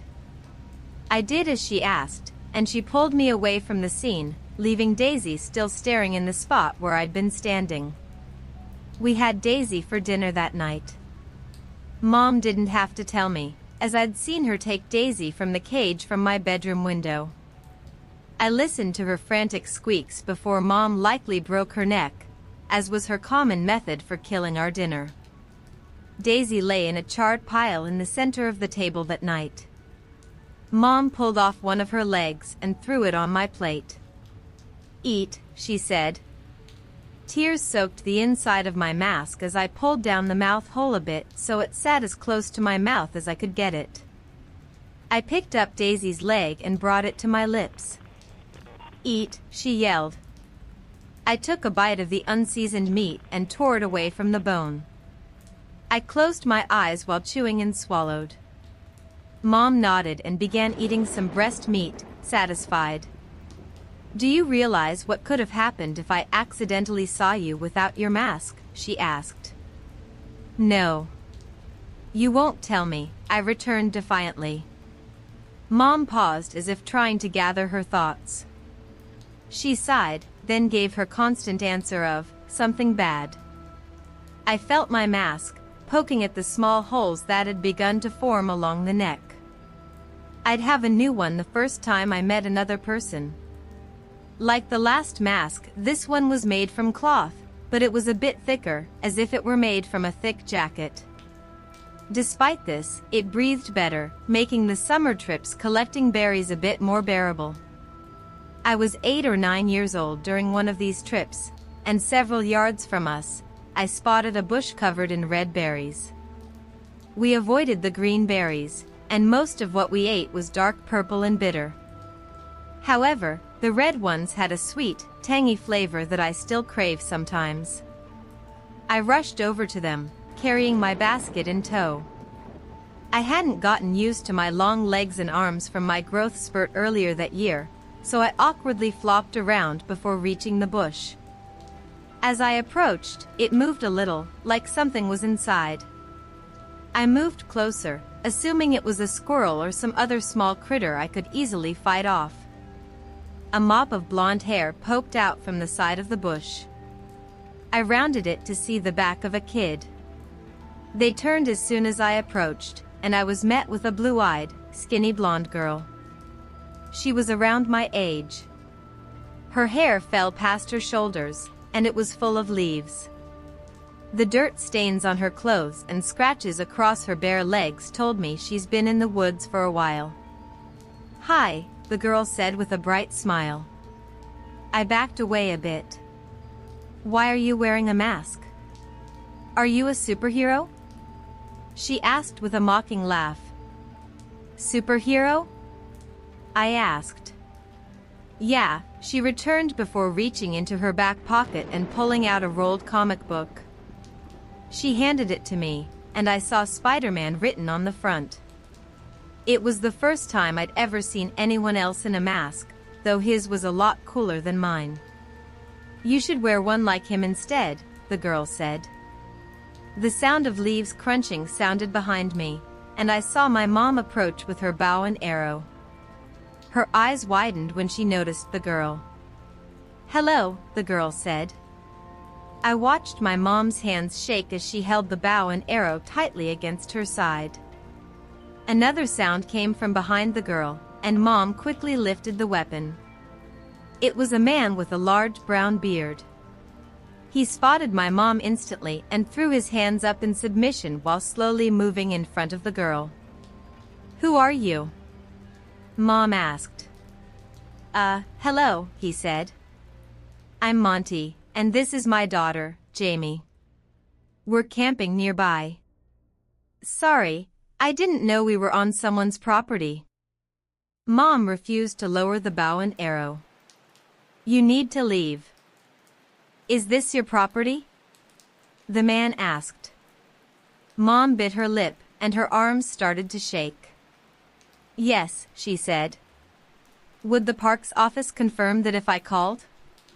he asked. Mom lowered the bow a little. "Jamie, why don't you go find some firewood?" he said. "But, Dad dash. Go." Jamie pursed her lips and glanced at me before stomping away. "Look, if you're this deep in the woods, I assume you're hiding from something just like we are," he said to my mom before looking at me and raising his eyebrow. "We don't want any trouble, and I don't care what you're doing out here, honestly." "See that tree?" Mom said, pointing to the tallest one in the area. "Don't cross it again. You or your girl." "You got it," Monty said with a smile, and with that, my mom lowered her weapon. I was just bluffing, by the way. I ain't got a phone. Too easy to track. Mom grabbed me by the arm and pulled as we started walking back home. "If you ever want to trade some of your kills, let me know," he said. "We've got plenty of beans and rice." Mom ignored him. "We're in the RV down the trail about 2 miles, he called. I looked back and saw the girl waving. I didn't stop looking until they disappeared in the distance. I helped Mom gut the rabbit she'd caught for dinner, holding the bag for the innards as she ripped them out of the small creature. She hadn't said much since we met the father and daughter in the woods, and I couldn't tell if she was concerned or mad. I knew I should avoid bringing it up, but couldn't help myself. "I thought you said there was no one else in these woods," I said as she placed a handful of viscera into the bag. "There weren't," she said. "And I need to figure out a way to get rid of them." "Why?" I asked. "They didn't seem dangerous." She paused. "Everyone is dangerous, Nestor."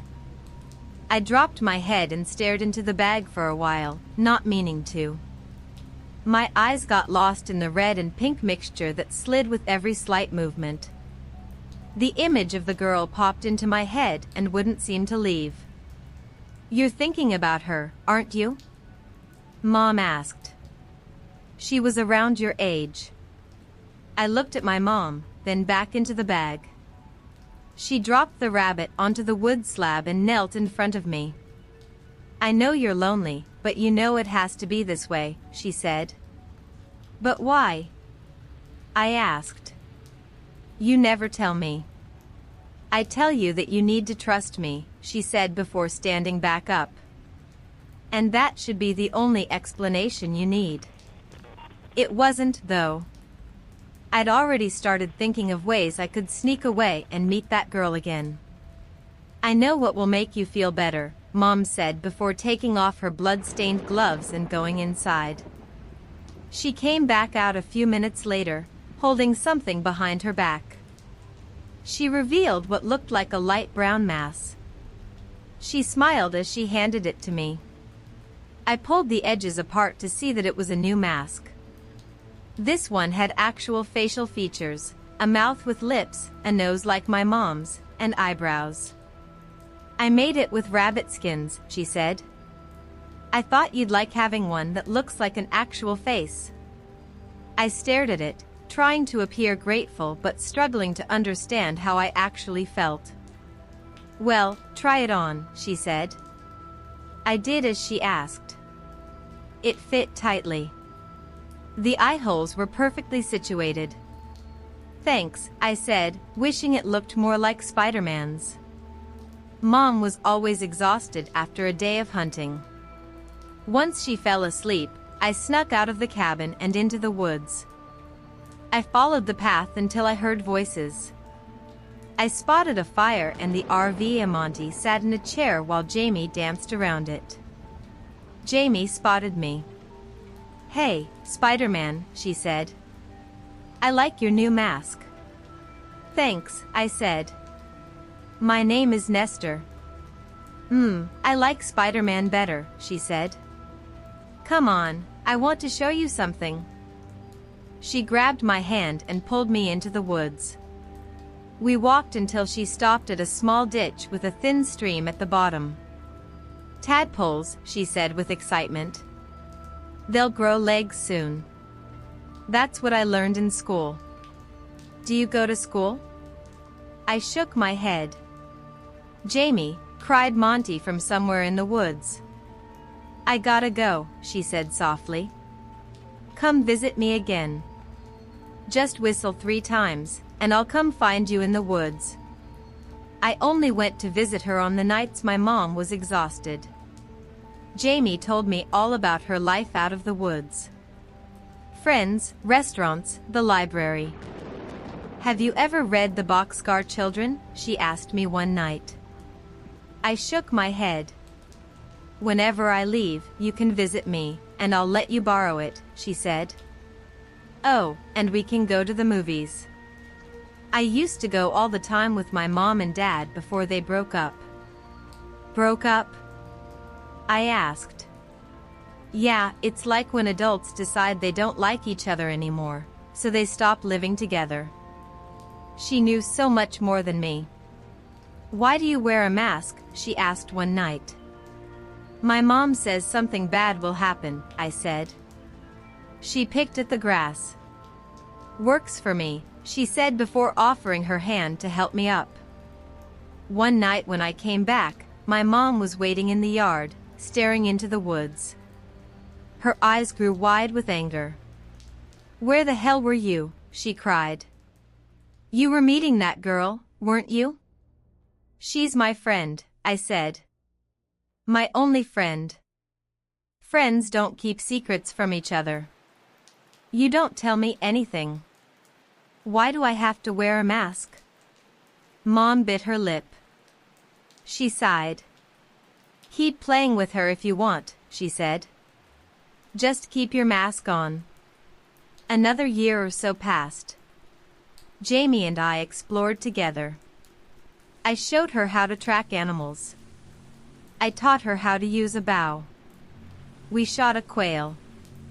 "That was amazing," she cried. "I want to try." It was the first animal I'd ever killed on my own. Later, I handed Jamie the bow. I placed my arms around her shoulders. I lifted her arm with the arrow. Her hair smelled like sweat and dirt, but I liked it. "You have to aim and take a breath," I said. She let the arrow go. We ran to the clearing and saw the quail shot in the side. The tiny bird struggled. "Oh no," she said. She started to cry. I picked up the quail. Before she could finish her thought, I twisted the bird's neck, and it went limp. She stared at me wide-eyed. "It's okay, you can keep it," she said. Later that day, she began sobbing. "I want to go home," she said. "I know my dad is hiding me from my mom. I miss her. I miss my friends. I want to leave, and I want you to go with me." "I can't leave. Your mom's lying. I bet you $1 million. Nothing will happen if you take off your mask right now." She moved her hand towards me and gripped the neck of the mask. This time, I allowed her to untie the twine. Everything seemed to move in slow motion as she pulled the mask away. "See, nothing," she said. "And you don't have any hideous scars." "Really?" I asked. She shook her head, then leaned in, kissing me on the lips. My smile was so big my cheeks started to hurt. "Let's leave, tonight," she said. "Meet me here when the moon is in the center of the sky." I nodded. She started out of the clearing. She paused. She stood still for several seconds. "Jamie? Are you okay?" She turned to me with wide eyes and her mouth clenched. She lifted the knife. She stuck the knife deep in her face. I screamed. She pulled against the handle, dragging the blade along her face. I ran to stop her, but a kick to my stomach sent me to the ground. Jamie continued cutting her face, dragging it along her forehead and down to her ears. "Jamie!" cried a voice from the woods. Monty came running into the clearing. He noticed the knife in Jamie's face and the blood. He stared blank-faced at me for a moment, then pulled out his own knife and stuck it into his cheek, starting to cut along the same pattern. I looked at Jamie. I looked upon a bloody mess of musculature. Her eyelids were still there, but she didn't blink. Her nose was gone. Her lips were gone. She lifted her arm and held it up to me. She was holding her own face. I ran. I ran as fast as I could back to the cabin. Mom was in the yard. I stumbled to the ground. "Nestor, what's wrong?" She knelt in front of me. She saw the untied twine. "Oh no. Did she see your face?" "It's too late for them, son." "I'm sorry." I looked at my mom. "When you said something bad would happen, you didn't mean to me, did you?" Mom grabbed my hand. "I didn't want to tell you. I hoped I would never have to." There were stories in the town I grew up in, things in the forest. Spirits. Ghosts. Monsters. We called them face stealers. My heart stopped. Folks said if you looked at their faces, they would take yours. One day, I saw a man in the woods. His face was missing. Cut clean off. Then I saw a small body. A kid, no older than 2 or 3, naked. I saw a clump of skin on the ground in a pile. She looked at me. I wrapped my shirt over your head and picked you up. I knew I had to protect you. I don't know who left you there or why. There was a long silence. Nestor, she started, I don't want to ask, son, but when your friend did what she did you like it? I didn't answer. I wandered back to the clearing. Jamie and Monty lay on their backs. I noticed a small mound of pink flesh on the ground. It was her face. I picked it up. It felt cold, but elastic. I looked at their bodies, they looked like mannequins. I threw my rabbit mask on the ground. I pressed Jamie's skin against my face. It fit perfectly. I could smell her perfume. I felt a hunger. I went back to the cabin. Mom was waiting with her bow. She saw me in the moonlight and gasped. "Me preguntist assai mi gusto, Mama," I said. "No me gusto lo que ella sufrió. Pero me gusta esto. Me gusta ser visto." Mom lowered the bow. "You're a monster," she said. "No," I replied. "I am what I always was. You just gave me time to grow. Now, I don't hide. I wait in the clearing. I wait for people to look. Because once they see my true face, they are more than happy to give me theirs."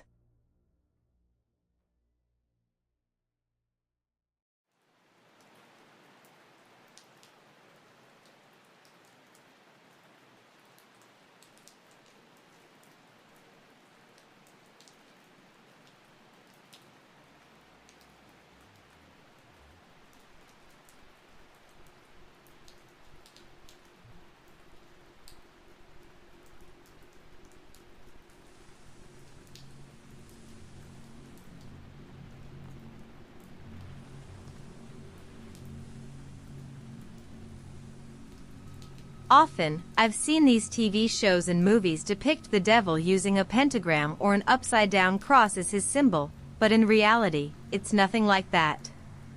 From my experience, he'll take the cross and pervert it to his own desires. I know this because I've witnessed it firsthand. In America, we're infested with these holy parasites that leech off the land's inhabitants for not just wealth, but they feast on belief. Taking it, twisting it, and when it spits you out, you're the antithesis of everything your faith once stood for. When did it begin? Some say it began with traveling tent revivals, others say they began in rented-out buildings and town halls. I can't say the true origin of their spread across this continent, but I can attest to how one took root in my hometown. My name is Jimmy, and I am 47 years old, and I've attended my church since I was a baby.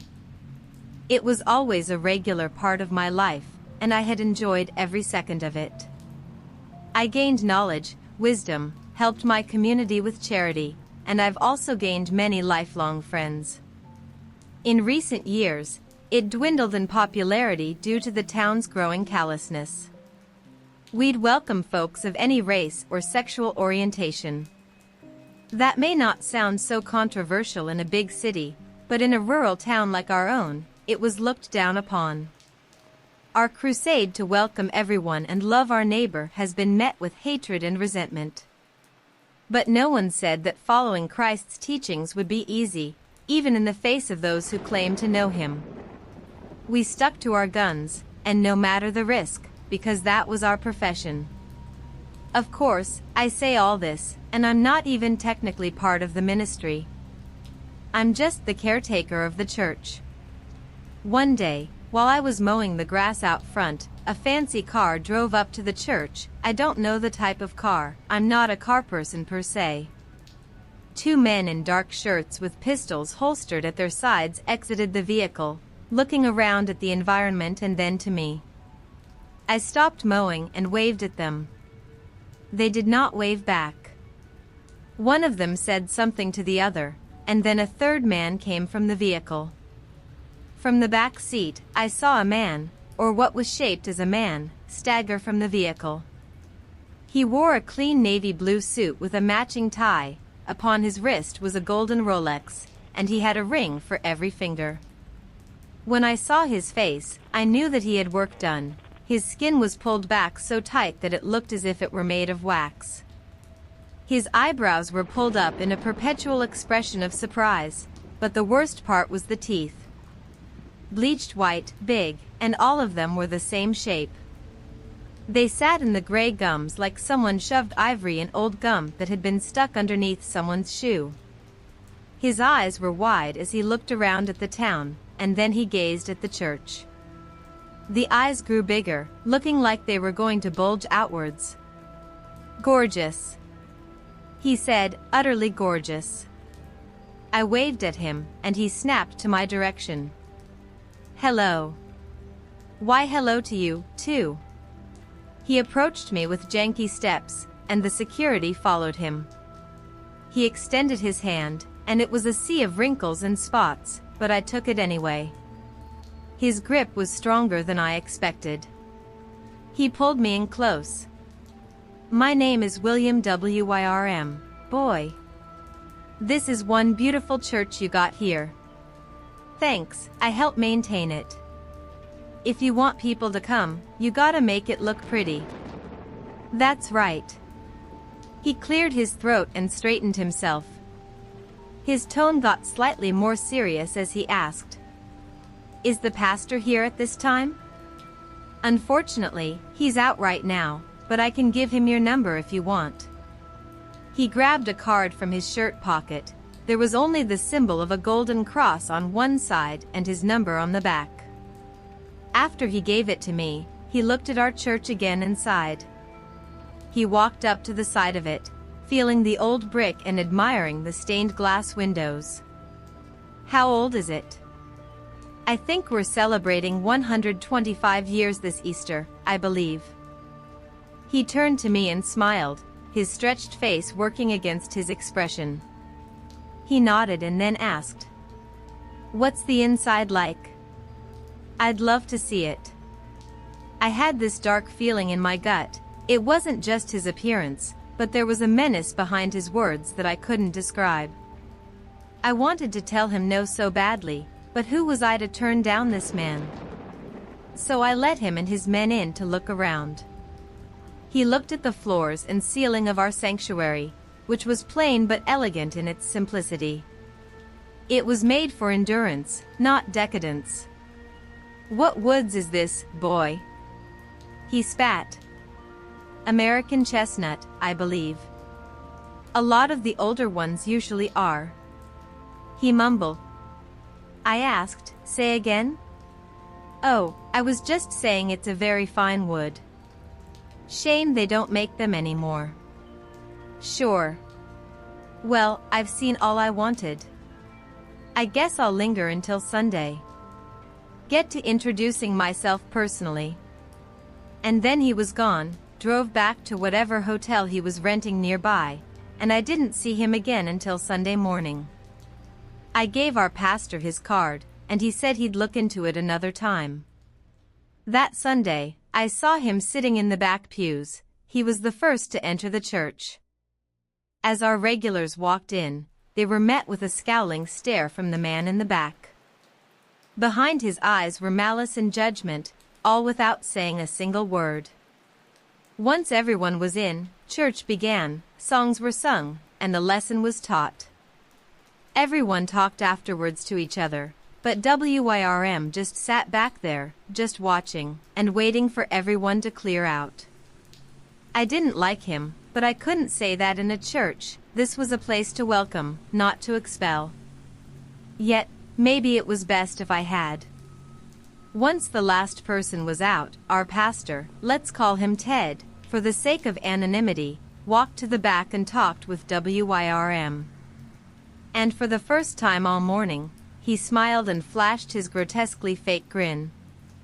Ted had said, "Jimmy tells me that you was here to talk with me, is that right?" "Oh yes, son, it's just a little proposition." "May we talk in your office?" He hesitated, but steadied himself with a professional demeanor. "Of course. Need me to fix anything to drink?" "I'll just have tea, thank you." Now, one of my biggest sins is that I'm nosy. I get into people's business, and I gossip, but perhaps it was an unintentional blessing considering how things turned out. The security system we installed has only a few cameras around the church, and there was one installed in Ted's office.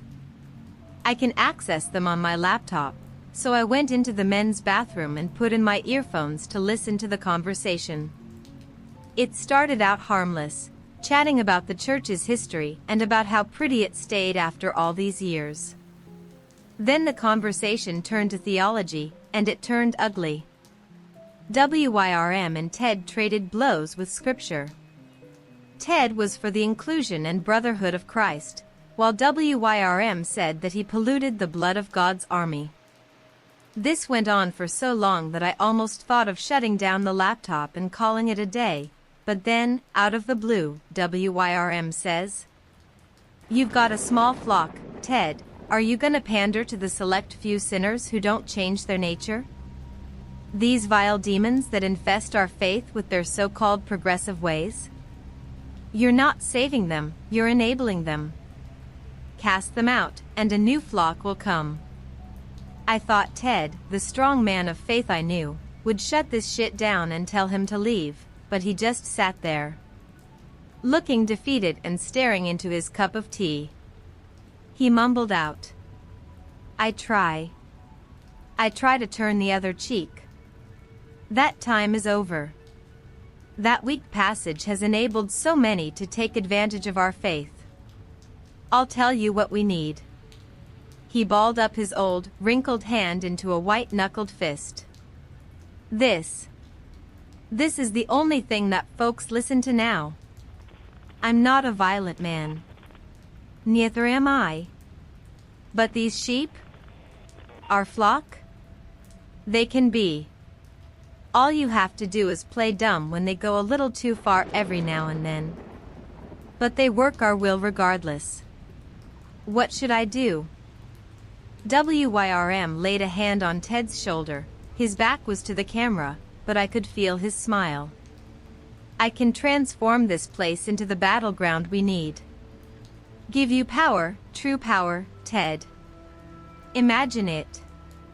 Rows and rows of seats, giant speakers blasting your voice directly into their souls, and everything you need at your disposal. Everything and anything you'd want." Ted looked up with fascinated eyes. They were wet with tears. "What do I need to do?" "Nothing special. You just need to pledge loyalty to my company, and we'll get started immediately." "How?" WYRM stood to his feet, extended a hand to shake, and grumbled. "Just a handshake, no contracts or legal agreements, just a good old-fashioned handshake. What do you say?" Ted arose to his feet and looked at the haggard old hand, the nails jutting out a little too long.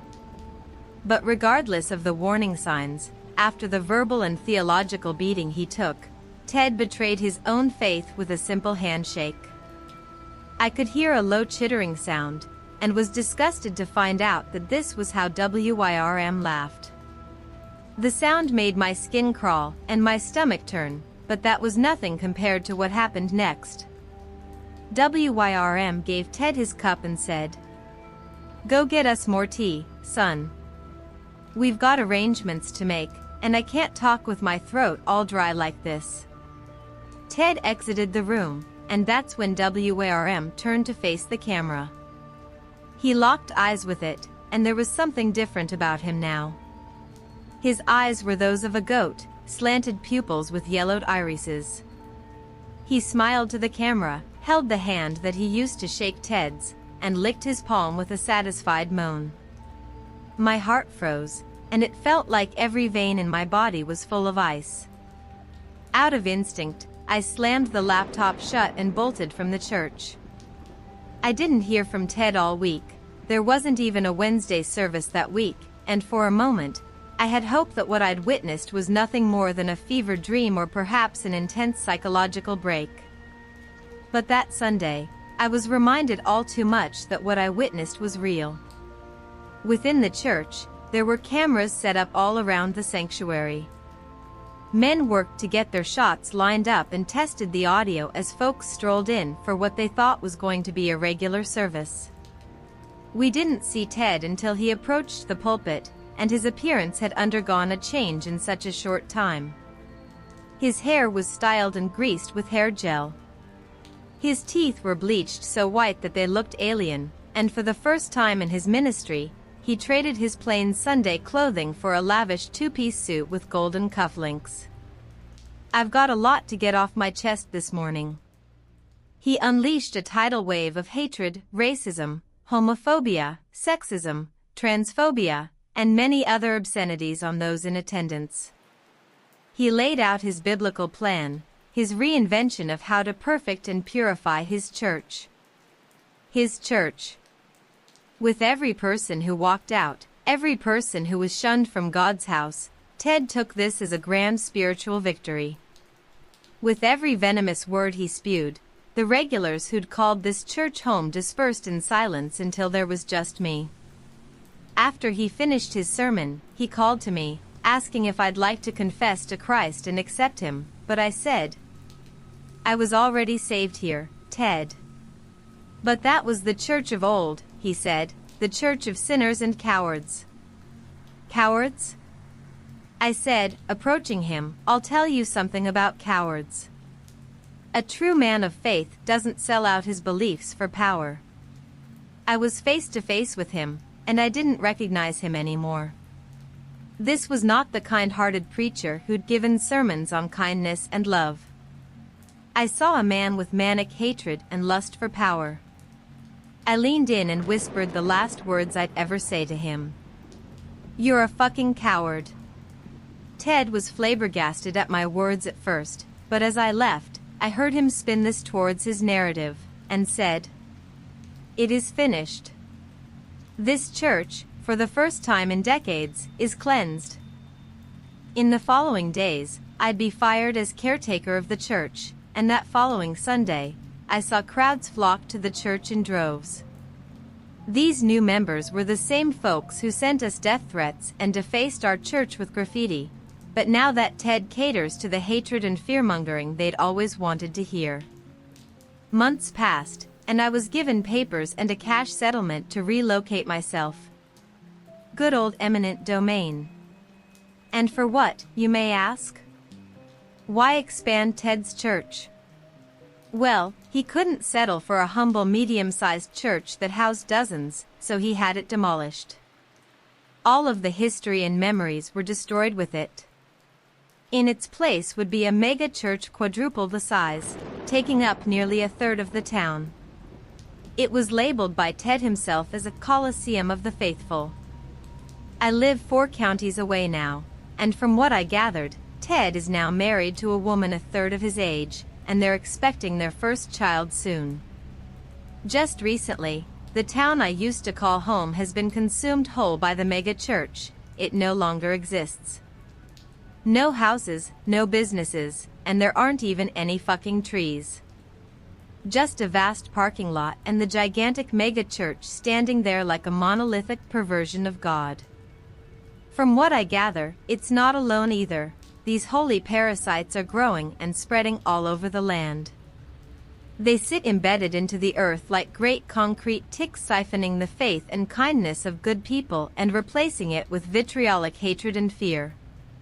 Fellow church members who were labeled as sinners that day have started going missing. No matter where they ended up relocating to, they'd just seemingly vanish without a trace. I'm the last one left. I'm scared now because it's not just expanding across the country, but now it's infecting everything else. Television, film, podcasts, YouTube, specialty food items, housing, and now there are even mentions of WARM's services in the government. These creatures masquerading as holy men, they've got their fingers in everything. They have all the power in the world, but they don't lift a fucking finger to help those around them. In the end, I look around at our society of violence, hatred, and fear, and I can't help but wonder if we're in the end times. Revelation always speaks of false prophets and the Antichrist walking amongst men, turning them against each other. I know it sounds crazy, but it can't be crazier than anything else I've borne witness to recently. What if the Antichrist just waltzed into our church and poisoned it? What if that's his goal? Systematic eradication of empathy? I turned on the TV today and saw Ted. His forehead was waxy due to Botox, no doubt. His bleached teeth had become veneers now, and his hair looked more like a hairpiece. There was a part where the stream buffered, and in those few seconds, I saw that Ted had more changes done than I had realized. The teeth were stained yellow with blackened gums, his skin was gray and withered, the hands he gestured wildly with were thin with blackened nails, and from his forehead came two uneven horns that bent upward in two separate directions. Then there was, of course, the eyes, which had reverted to their unnatural goat-like form. Slanted pupils and yellowed irises. The buffer stopped, and the stream came back in full clarity. Ted played it off all cutsy, telling the camera, "Sorry folks, technical difficulties, I told y'all they are trying to stop us." The crowd roared and clapped in unanimous praise.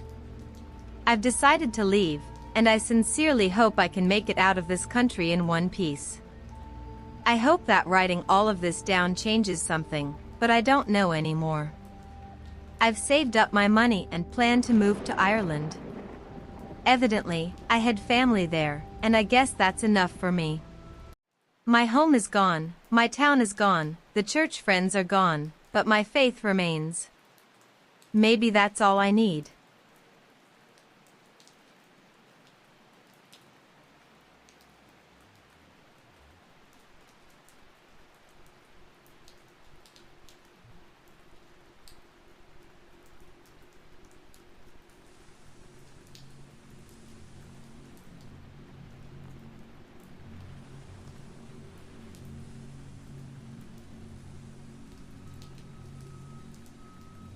I live in the sewers. I was born down here, and I grew up down here. This is what my life is for. People would laugh at me if they knew. They'd mock me, call me crazy. But if they understood what I do every single damn day, what we protect them from, they'd be thanking us on their knees. Up there, people worry about paying bills, office drama, why their kid is acting weird. Down here? None of that matters. Down here, I have a job more important than anything they could imagine. My dad taught me everything, how to hold back the thing that lives deep in the wastewater system. Something you can't destroy. Something that keeps trying to come up. That's why we live down here, in the stink and the dark. So the people above us can live normal lives and worry only about what they're making for dinner. That's why I'm writing this now. So people finally understand what's living right under their feet. My radio suddenly crackled to life. "Chuck, come in. Come in. You there?" Logan's voice buzzed through the static. "I'm here," I said, grabbing the receiver. "What's wrong, Logan?" "Oliver's not responding," Logan muttered. "Can you check on him? You're the closest." I didn't want to answer. I had finally settled into my little hideout for the night, and Oliver. Well, Oliver wasn't exactly great company anymore. Something broke inside him years ago, down here in the dark. He was stationed at the front gate, the place where the creatures would come through if they ever broke in. My dad always said there was no coming back from that post. I've lived in these tunnels for 20 years, and I'll admit it, I've never seen any of the horrors myself. But my father was convinced, knew it in his bones, that if we didn't keep the system under control, hell itself would break through. Chuck? You checking on Oliver or what? Logan snapped. Stop drifting off. Yeah. I'm going. I fumbled with the radio. I'll go take a look. Copy that. And Chuck, stay sharp. Don't zone out.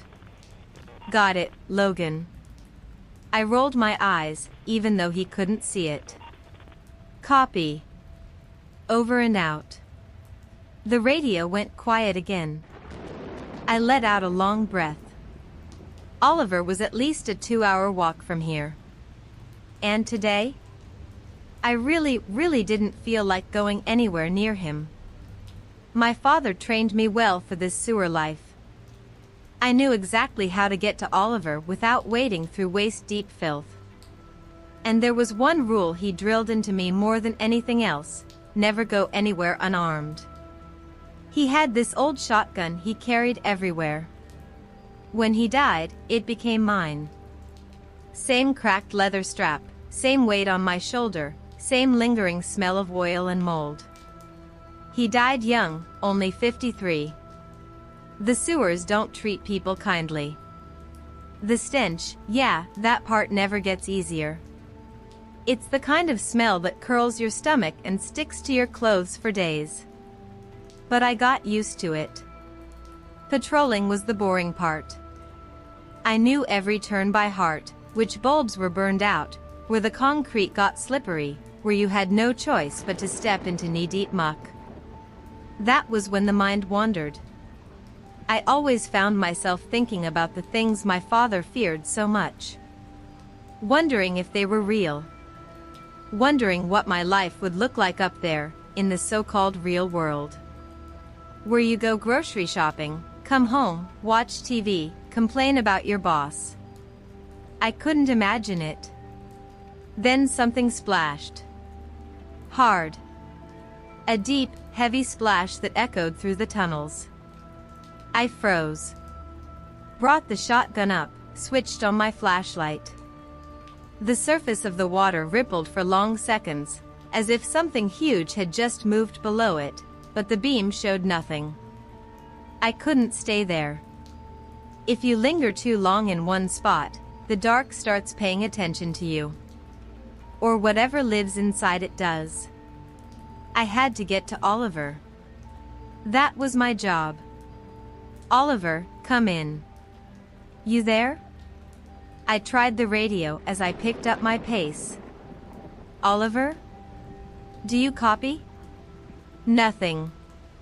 Oliver was in his 40s, and easily the most unpleasant person I've ever met. He knew my dad back in the day, but something happened between them when I was a kid. They barely spoke afterward.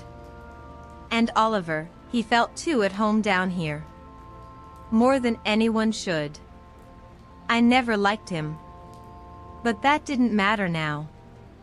I was only a few minutes away.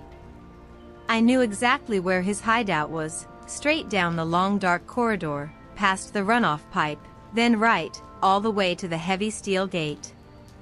That was the first defense post. That was where Oliver was supposed to be. I just hoped I'd find him alive. I stood in front of the big steel door. But there was no sign of Oliver. The door was locked, and I couldn't even budge it. Oliver? You in there?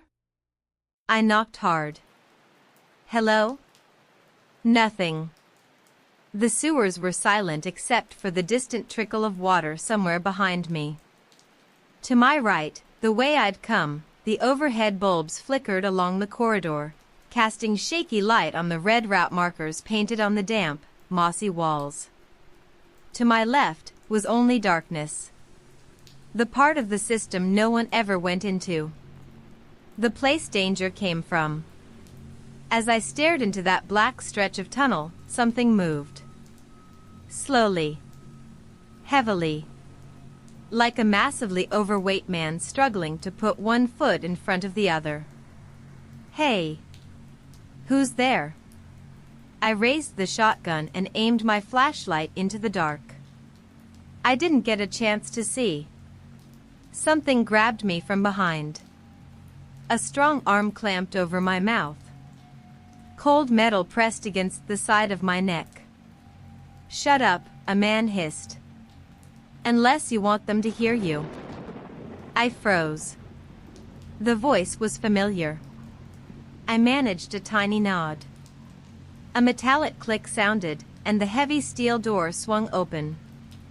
The man didn't release me, he dragged me inside, pulling me backward as the darkness behind us swallowed the corridor. Right before the door shut, I glanced over my shoulder one last time. That huge, lumbering shape was still standing there in the dark. Silent. Waiting. But I wasn't thinking about what it was anymore. I was finally starting to understand why everyone hated Oliver so damn much. Oliver's bunker was like stepping into another world. Past the steel door, it didn't even feel like the sewer anymore, it felt like his territory. He dragged me all the way to the center of the room before finally letting go. There he stood, half naked, his oily skin gleaming under the weak light, grinning that gap-toothed, unsettling grin of his, like he was waiting for me to compliment him. His bald head shone with sweat. And the smell coming off him, it wasn't sweat. It was more like machine grease. His smile managed to look friendly and terrifying at the same time. "Well, what's up, Chucky boy?" he asked once he realized I couldn't even get a word out. "Your senses wearing down already? Or did that asshole never teach you properly? Don't talk about my dad like that." I frowned. "And by the way, Logan's been calling.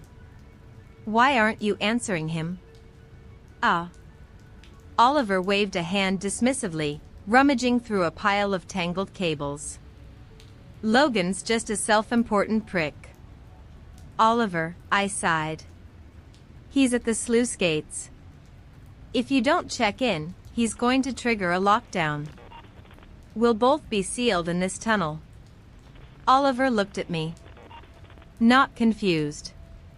Not surprised. He knew exactly what a lockdown meant. He just didn't give a shit. He tossed the cables away and darted over to an old, sputtering metal stove. With the kind of recklessness only he had, he grabbed the hot lid with his bare hands and flipped it open. He dug around inside with a pair of long tongs and pulled out something charred and shriveled. A rat. "Why the hell are you eating rats, Oliver?" I asked, disgust twisting my stomach as he bit into it. "Gotta eat something," he said through a mouthful, chewing loudly. "And down here, this is prime protein." "That's disgusting," I muttered, turning away. "Logan can send supplies whenever, we're not stuck eating that." Oliver didn't respond. He just kept chewing that burnt thing as if it were a gourmet meal.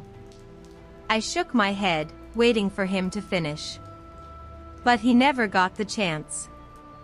A heavy pounding slammed against the steel door. The sound was sharp, like a fist hitting metal. Hard. Angry. I spun around. Oliver froze mid-chew. The smacking and chomping stopped instantly. The entire bunker fell silent. And then, knock. Knock. Knock. Harder this time. Oliver went pale. A cold, ghost-white kind of pale I'd never seen on him before. I saw it clearly, the fear in his eyes. Real fear. The kind you don't question. They found us," he whispered, voice trembling. "Get back." Oliver snapped, jumping to his feet. "Move it, Chuck, this is not the time to drift off." My heart was hammering in my throat.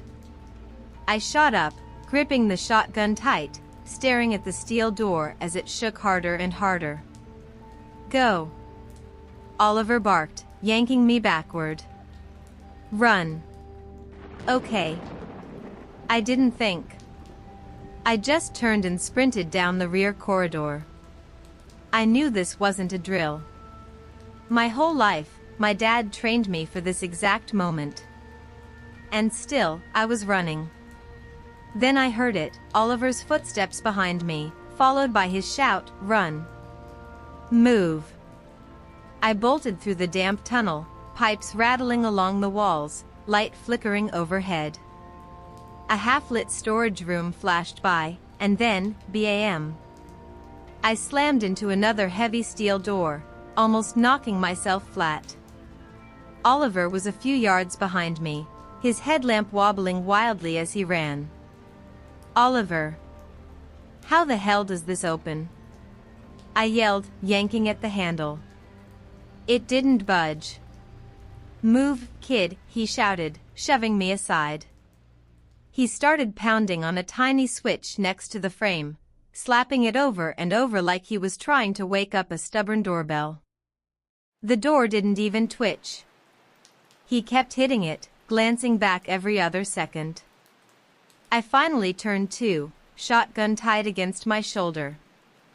Down the corridor, between the pipes, something was coming toward us. Tall. Lanky. Human-shaped, sort of. Water poured off of it. Its skin glistened like wet clay, and long strands of dark green muck hung off its arms and shoulders, like lake weed. My heartbeat stuttered. "Come on!" Oliver roared. "It's opening. Move." The door groaned. Clicked. Then slowly, painfully, started to open. Oliver squeezed through and thrust his arm out toward me. I didn't hesitate for even a second. I grabbed his hand, and he yanked me inside with all his strength. "On your feet. Move. Line up, all of you." A voice I didn't recognize barked the orders at us the moment we stumbled inside. By the time I registered what was happening, we were standing in a massive, dried-out water reservoir. The concrete beneath my boots was cold and slick with moisture. Oliver jumped up immediately and rushed toward one of the men, already talking fast. There were at least 20 guys in the chamber. All of them built like tanks, scarred, filthy, hardened by years down here. Wearing torn gear, carrying rifles, pipes, makeshift flamethrowers. They looked like me, just tougher. More experienced. More broken in. I never imagined there were still this many of us guarding the sewers. "They've never made it down here, Oliver." "You sure they're coming?" a big, bearded man asked. "Of course they're coming," Oliver shouted back. "They're on our damn heels." The bearded man squinted at him, clearly unconvinced, at least until the heavy steel door behind us shook so violently it sounded like a car had slammed into it. The whole wall rattled. My lungs forgot how to breathe. Every weapon in the room snapped toward the door at once. "Prep positions," the bearded man roared. "Everyone. Move. Flamethrowers up front." The group scattered instantly, each person finding their designated spot. Metal clanged, rifles clicked, boots scraped. These men knew exactly what they were doing. And they were preparing to die if needed. The bearded man stepped toward me. "You Chuck?" I nodded. My heart was pounding so hard it felt like it was stuck in my throat. I suddenly felt small, out of place, surrounded by all these hardened fighters. "Good," he said. He leaned closer. "I knew your father. Hell of a protector. His expression shifted, hard, serious. Now it's your turn. Time to prove what you can do. We all stood there, tense and silent. Every weapon in the room was aimed at the steel door. It had stopped shaking, but we knew something was behind it. The smell wasn't the usual sewer stench, it was worse. Much worse. The kind of smell people only describe one way, the smell of death. It didn't start with a bang. Not even with a heavy impact. It started with a leak. A brownish-gray sludge began oozing through the hinges of the door. Thick, muddy goo seeping out through every tiny gap, like the door itself was melting. Or like something alive was pressing through it. Flamethrowers. Do it, now, the bearded man shouted.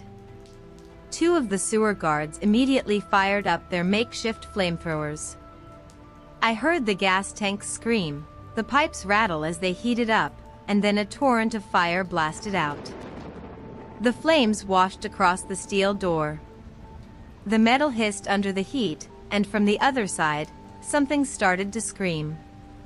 A thin, stretched, high-pitched wail that drilled straight into your skull. Piercing. Inhuman. Then the door exploded off its hinges. It flew forward like a bus had rammed it, slamming into the concrete and sending cracks spiderwebbing across the floor. And behind it was the real nightmare. A mass of brownish-gray sludge.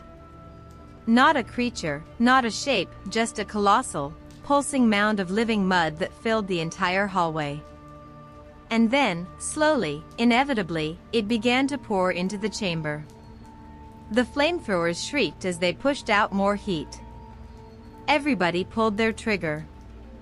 24 of us opened fire at once. Gunfire filled the entire chamber. The noise was deafening, so loud it felt like the concrete itself was screaming alongside us. The flamethrowers spat fire toward the mass. I fired too, as fast as I could reload. The shotgun slammed into my shoulder with every blast, but I didn't care, everyone else's desperate fighting lit something inside me. For the first time in my life, I felt like a real sewer guard. The mass kept pouring out of the hallway. I watched bullets hit it and disappear. Just swallowed whole. No effect. Only the fire held it back. Every time the flames touched it, the thing recoiled, almost like it was afraid. Then one stream of sludge suddenly stiffened. And slowly, it rose. Its shape pulled together, dripping, reshaping itself into a brownish-gray humanoid figure. A living, slimy mockery of a person. One of the guards ran up and shot it point-blank in the head. The mass head exploded, splattering the wall behind it with disgusting chunks. He stepped back, triumphant. He never saw the second one forming right behind him. I did. The thing lunged. Hard, like a tidal wave hitting a rock. Help. Shoot me. Please, just shoot me, the man screamed. Oliver was the one who granted his wish. One fast shot. One final scream. Then silence. After that, everything turned to chaos. More and more mass creatures formed, rising out of the sludge. No matter how many we blasted apart, they reformed, pulling themselves together like living mud. 2 more men were dragged down, swallowed whole, swept away like pebbles in a rushing stream. Nothing stopped these things. We have T.O. run, a young guy in a baseball cap yelled. You stay right here, the bearded man roared, grabbing him by the coat. Oliver. The cans. I don't know how Oliver heard him through all the screaming and gunfire, but he looked up and nodded. I was right beside him, stomach in knots, hands shaking, but still loading and firing. My pockets were running out of shells fast, and panic was taking over. I felt just like that kid in the baseball cap. Like this was the end. 3 more men were swallowed by the mass creatures. They weren't fast, they weren't even especially strong, but they were impossible to kill. Every time we tore a piece off them, the sludge pulled itself back together in seconds. That's when something happened I never expected. Oliver kicked open a small metal panel in the wall. It didn't hide pipes. It didn't hide reinforcement bars. It hid cans. At least 20 of them. Each one rigged with a pull pin. Oliver grabbed one, ripped out the pin, and hurled it into the mass with the strength of a damn Olympic hammer thrower. The greenish can hit the ground, and exploded. A blinding column of fire shot upward. Even from behind cover, the heat wave scorched my face, burning the air in my lungs. The entire chamber lit up with flame, screams, and shrapnel. And the fight kept going. "Come on, help with the cans." Oliver screamed at me when he saw the shells spill out of my shaking hands. I just stared at him, frozen. Oliver was firing his rifle one-handed while digging for another can with the other. I had to pull myself together. I grabbed my dad's shotgun, swallowed my fear, and sprinted over to him. From the wall recess, I yanked out one of the cans. The smell of gasoline hit me instantly. It was a heavy, nearly full 5-gallon can. "Pull the pin and throw it," Oliver shouted when he saw me fumbling. The pin finally gave way. I spun, hurled the can with everything I had, and it flew straight into the chaos. It exploded almost the moment it hit the floor. A column of fire tore upward, swallowing everything around it. For one heartbeat, I froze. It felt like time stopped. Everything was burning. One of our guys caught fire. He screamed and staggered before collapsing. Another was fighting for his life as mass creatures climbed onto him one after another. A third was already half consumed, his body sinking into the sludge. The stench of burning flesh mixed with the sizzling stink of the creatures filled the chamber. That's when it hit me how few of us were left, and how real the chance was that this chamber would become our grave. "Chuck, wake up. Move." Oliver yanked me back into reality. He tossed another can toward me. "Throw them. Go." On autopilot, I pulled another pin, spun, and sent the next can flying. Another explosion. More flames. The heat tore at my skin, but the mass creatures just kept pouring out of the hall. Every chunk we blasted off them only melted back together. "God damn it!" Oliver shouted. I finally saw why. 2 mass creatures had reached him. One wrapped around his ankle, the other coiled up his arm. Their bodies were swallowing him whole. "Oliver, give me your hand." I screamed, grabbing at him, trying to pull him free. "Get out of here, kid," he roared, shoving me away with his free arm. "Run. All of you." Then, with the last strength he had left, he dragged himself toward the remaining cans. I knew exactly what he was about to do. There were still at least 10 of them hidden in the wall. "Come on," the bearded man grabbed my shoulder. "Fall back. Everyone out." Everything blurred after that. We ran through the corridor, water splashing under our boots. From the 20 or so men who'd been with us, barely 7 of us were left. I glanced back one last time. And then the explosion hit. The entire chamber lit up in a blinding roar, shaking the tunnel so hard dust fell from the ceiling. Flames shot all the way to the top of the reservoir. Oliver stayed behind. But maybe, just maybe, he stopped the monsters.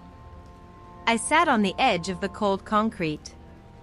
The wastewater trickled beneath my boots, flowing slowly back toward the chamber, back toward the nightmare we'd barely escaped. "You all right, Chuck?" the bearded man asked, stepping up beside me. "Yeah. I think so," I muttered. The stench still clung to the inside of my nose, burned flesh, the sour rot of those sludge creatures, the acidic stink of fire and death. I could still feel the heat on my face, still taste the scorched air in my lungs. "Rest," he said, patting my shoulder. "You earned it." Silence settled over us. "What were those things?" I finally asked. "The filth that comes from above," he said without hesitation. "Everything people flush away." I didn't respond. What could I have said? For so long I thought we were guarding against invisible threats, that this job was more metaphor than reality. But today proved everything. I looked up. Sounds drifted down from above, filtered through an iron manhole cover. Light flickered across the damp concrete, and it sounded like 1,000 people were shouting at once. "Fireworks." "Happy New Year, kid," an old man said beside me, forcing a tired smile. He was clutching his hand in pain. The burns were impossible to miss, his skin raw and red, still glowing with heat. "Happy New Year to you too," I muttered, staring at his hand a second too long before looking away. I tilted my head up again. Through the gaps in the cover, bursts of color flashed, reds, blues, golds, painting the sewer ceiling in brief, beautiful light. Up there, people were cheering, hugging, kissing, making promises they wouldn't keep. Down here, the wastewater kept flowing. And so did we. I watched the last firework fade and realized something that made my chest tighten. As long as they were celebrating up there, we would never be done down here.